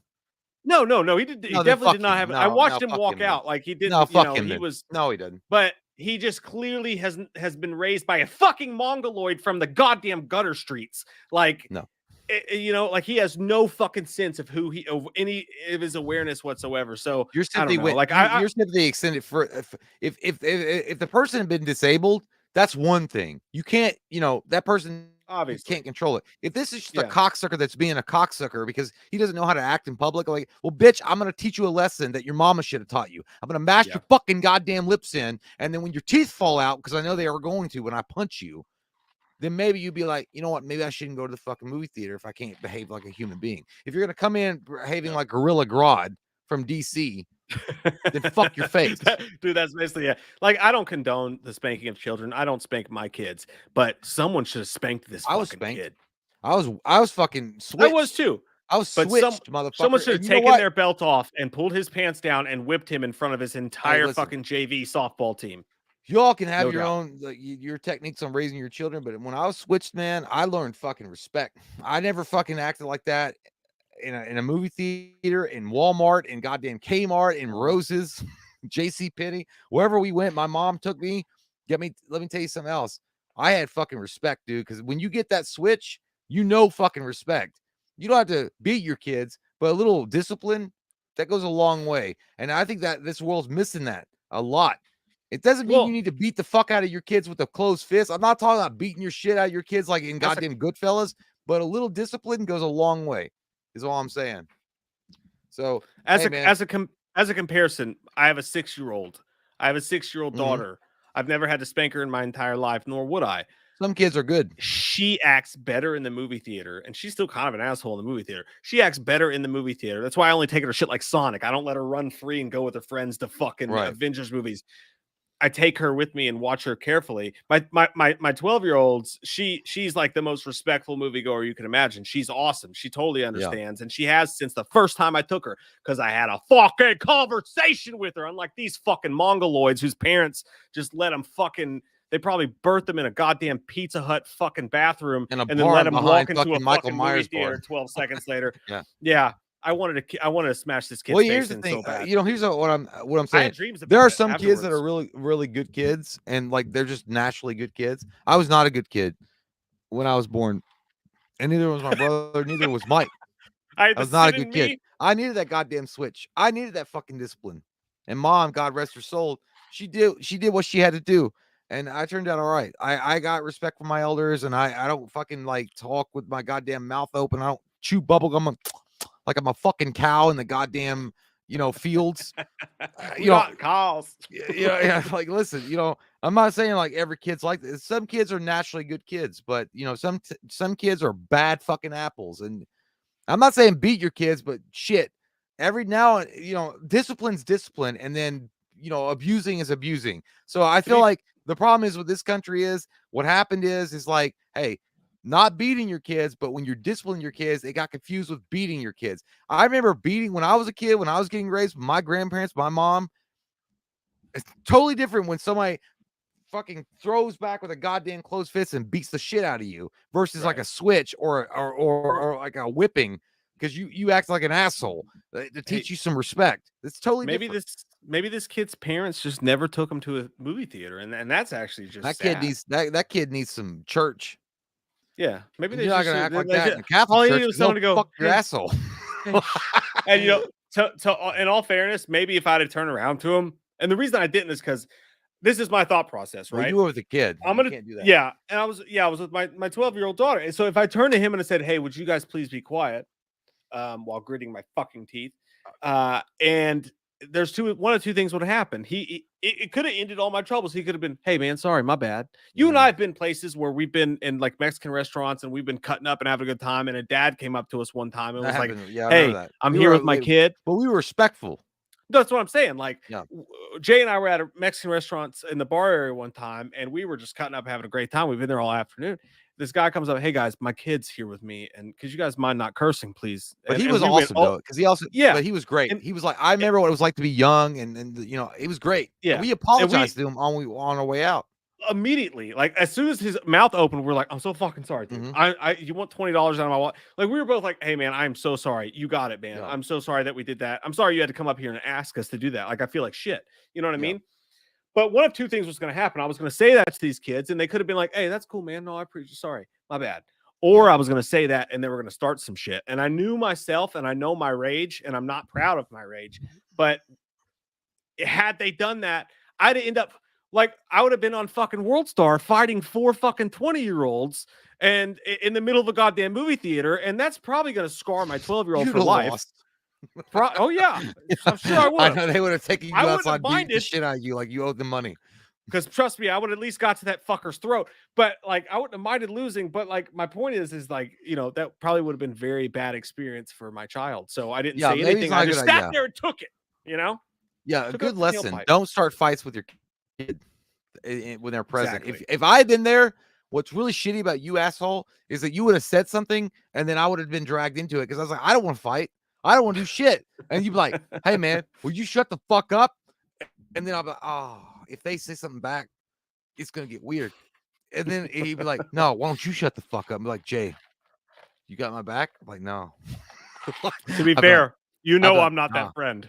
No, but if you had started shit though with like 4 other guys, I would have to. I'd be like, if it's just gonna be between you guys, I'll be fine with it. But because I know how that exactly shit. I know, but I've been in that situation too. You'd be like, hey guys, can we stop? I know, but I'm very like that. I'm like, so listen, what I'm gonna do is I'm gonna buy you a drink at the bar, so we can avoid a confrontation. Politely try to break up the fight. Yeah, I will. I tried it before. I'm like, I'm gonna buy you a drink at the bar. Like, bitch, it's the theater. Like, you don't need to call me a bitch. So what I'm gonna do is I'm gonna go to the theater bar and I'm gonna get you a drink. Yeah, but at the same time, if that doesn't work, then I guess we're gonna be in a fight. And I don't want to fight. I haven't thrown a fucking punch since I threw a punch at you at Shinaway. Well, that was the last punch I threw, and it was terrible because you ducked it. So that goddamn thing was telegraphed from fucking Asia. I did that whole fucking wind-up thing like Joker. That was as slow-mo as you could get. But but if you got kids, man, I mean, it's a really shitty thing. But that, that's how movie theaters are, man. Like sometimes you have a really great experience. I think we named this. My favorite experience in a theater was Avengers. I thought that was really cool. Everybody was into it. They were, the clapping of the hands. It was cool. Everybody stood up. And everybody laughed when they were supposed to laugh. Everybody cheered when they were supposed to cheer. Everybody cried when they were supposed to cry. And that's the kind of crowd you want to see a movie with. I think it was the same thing when we saw Southpaw and Rocky Balboa. Hey, sometimes the best movies you can go to are those few screeners that we get when like the whole audience. If you go to a screener movie, everyone's there because they love movies and like so they react accordingly. You know what I mean? Don't Breathe. Sorry, I'm saying Creed. The first time we went and seen Creed. Creed was a great one too. Yeah. Don't Breathe was fun too. That audience was fun in Cincinnati. Don't Breathe was really good. Yeah. But then you can go see a fucking movie and there's just pure asshole. There's just assholes. They don't give a fuck. Yeah. Word to the wise, though, if you're in a theater with assigned seating and you know that someone's supposed to sit next to you and you go to the theater and you're 15 minutes in and they still haven't shown up, they are going to show up. And when they get there, they're going to ruin your fucking night because the kind of people who are that late to movies and don't just change their tickets in are the scum of the universe. Yeah, they're the ones that go to fucking, goddamn TGIF Fridays and get drunk, and then they're gonna come in like 25 fucking minutes late, and they're like, "It doesn't matter. I mean, I'm sure we just missed the fucking trailer." Yeah, I'm like, no, motherfucker, you missed like 25 minutes of the movie. He did that too. He went like when someone would pop up, he goes, Dude, loudly, he would go to his friend. Hey, who is that? What are they doing there? Hey, what the fuck is that? Who is that, dude? Like, he would ask them to explain, and they would be like, he'd be like, I mean, you could have oh, been cool. That's what's you up. could have been a white boy named Carl and gone to the manager. You could have gone. You could have. Your name could have been Carl, the whitest white boy's name ever. You could have gone down and told the staff, like, there's a guy in front of me that keeps on talking loud. Can you guys ask him to shut the fuck up or remove I was him afraid from the to even theater? leave my kid alone with the guy because I was afraid he would like fucking hit on her or something, you know? Was he Like, that because nasty? I considered everything. I considered getting up, moving seats. I've done it before, even Was in there assigned open seats. Well, There it was, but wasn't there was packed? there's no fucking open seats. Everything was Yeah. taken. So I had no fucking recourse. Dude, if I've been other you, than I mean, sit there I'm and just be fisted up my asshole by this yeah, fuckhole. I did the Ned Yeah. Flanders thing. I'd be like, "Oh, excuse me, child. I'm going to go talk to the manager right now wanted to. because this will not stand in my hometown, in my theater." I just would have sat done there that. and I took it. actually would have, if it had been so annoying that I couldn't watch and enjoy the movie, I would have done that. But yeah, It was awful. It took away, and he finally calmed down. I don't know if I finally like was just seething enough fucking anger that like he finally got the gist, but like he eventually calmed down. But I lost a good 40 surprised minutes you of didn't be like, enjoyment. shut the fuck up. I wanted to, dude. I so badly No, or wanted just to. be like, shh. Shut the fuck. Shut Hey, Sola. shut the fuck up. Shut the fuck up.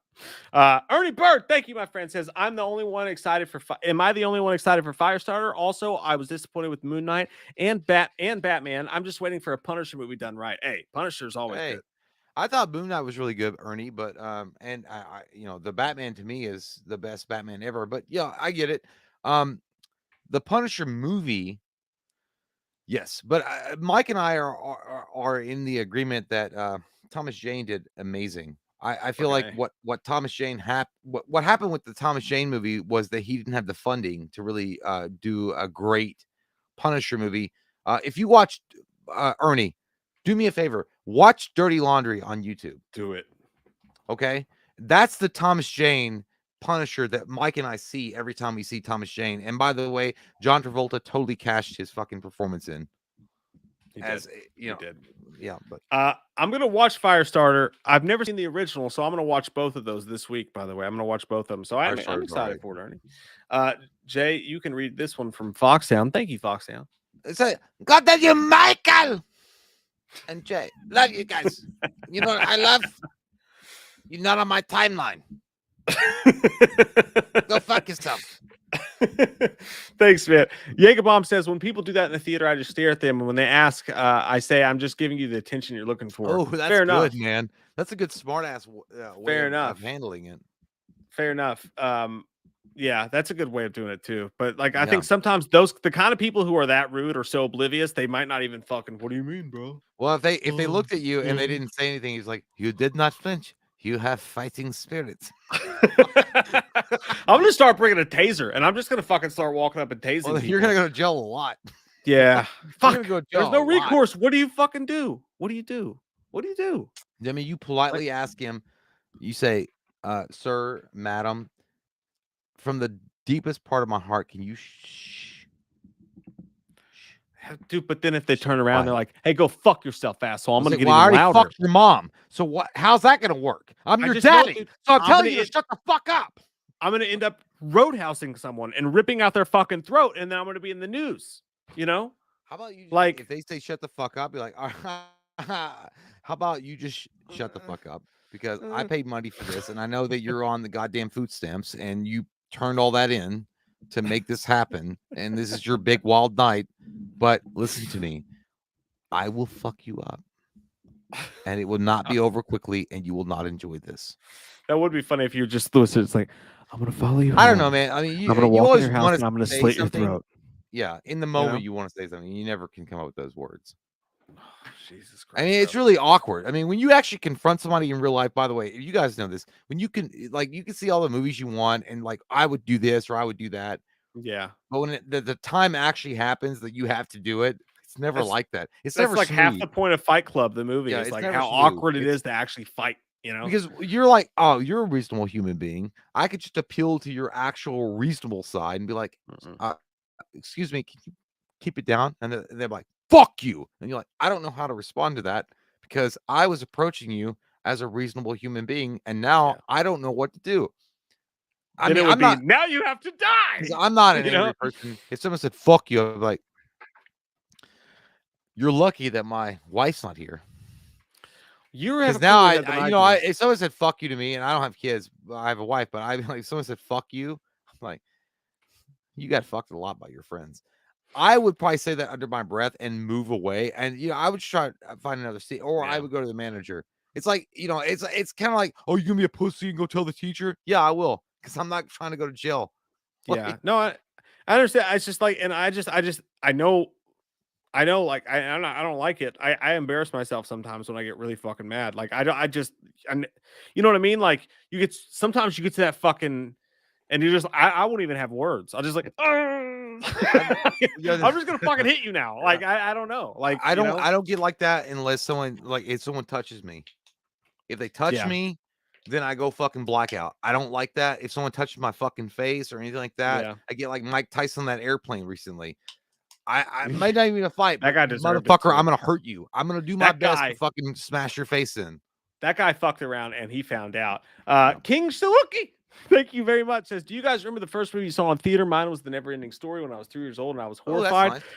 I'm not 100% sure if it was the first one, but I think the first one I can remember in a theater was Lion King, and it was a great time, man. I saw it with my dad, just me and him, and I looked over at him at one point, and he was just looking at me, and he was just smiling and just enjoying the fact that I was enjoying it. It was a great life moment for me, man. Lion King. I think the first movie I saw in theater, that comes to my brain is White Men Can't Jump. I went with my uncle and he was like, just tell him you're 13. I don't know. I was like, I was younger than that. And he was like, just tell him you're 13 years old. Cause I was a fat kid. And I was like, all right. And he was like, they believed you. And I walked in there and I watched White Men Can't Jump. I mean, yeah, it was a That'd be a fun great experience one. though. White Men Can't Jump. You saw it on the big Which one screen. is Woo-wee. Sizzler? And what came out first, Lion King or Goldeneye? Uh, Or Prince of no, Thieves? Lion King, 1998. Goldeneye, I thought was 99. I think Goldeneye was it was 96 or 99. I think my first three movies, it was like Prince of Thieves, Robin Hood, Prince of Thieves, Goldeneye, and Lion King, all in the same thing for See, me. I But remember White Man Can't Jump, and I barely remember it, but I remember episode 1 of Star Wars and my uncle Mhm. Steven picking us up early from middle school, like at noon. So because they had bought tickets, because you had to pre-order the tickets and shit, and that was before the internet and shit, and they picked us up at noon to go see episode 1, Star Wars. It was Yeah, badass. I was in I middle school. remember That was seeing that. fucking awesome. The excitement to go see Star Wars was great, but the disappointment upon watching that kind of piece of shit Yeah, well, it was was cool, but as a kid in middle yeah. school and like having like to get out of school early because they had picked up tickets and it was like the opening, the premiere was fucking Yeah. awesome. Mary said that I wouldn't have had to say anything because my daughter would have yelled at them to stop talking. LOL. And my kid would fuck people up too. Like, but she's too. You know what I mean? But like, in that essence, Mary, and to everybody, we're gonna do that. We're gonna shut the fuck up and we're gonna stop We talking. need to go. We're gonna get the fuck out of here. Hey, Yeah, Mary, thank you. Everybody who super chatted tonight, thank you as well. you guys have Everybody been who just amazing. showed up and just watched and spent this time with us, we're really thankful for you guys. Hey, if there was less people here, if it weren't for you guys, these live streams wouldn't exist. They wouldn't happen. So thank y'all. Really appreciate you.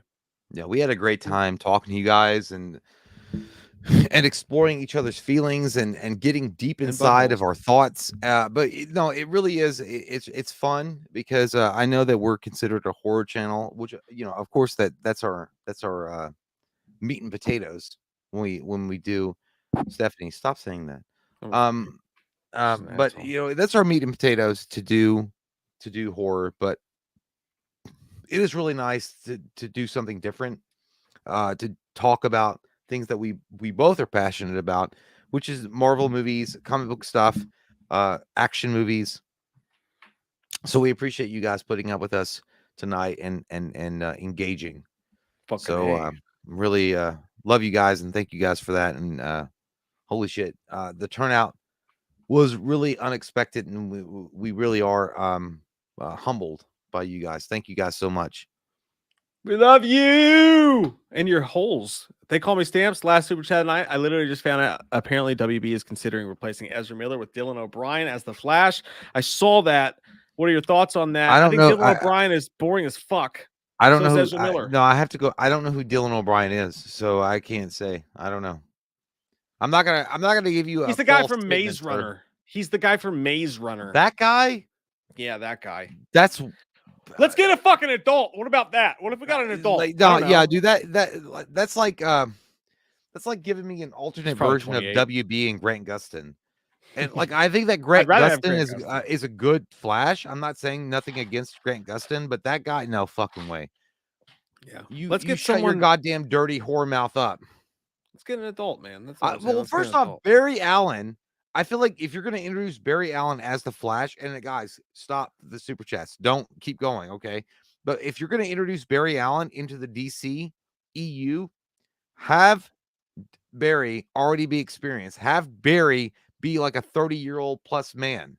Like he's done this shit a little while. I'd love to see an adult fucking Flash. Yeah. All right, I started a joke. My movie lovers, Michael J. Hey, love you, dude. By the way, appreciate it. Thank you. Would y'all want to see a People Under the Stairs remake? If so, what director? I say to that, my friend, fuck no, nobody. No. Wes Craven killed that dude.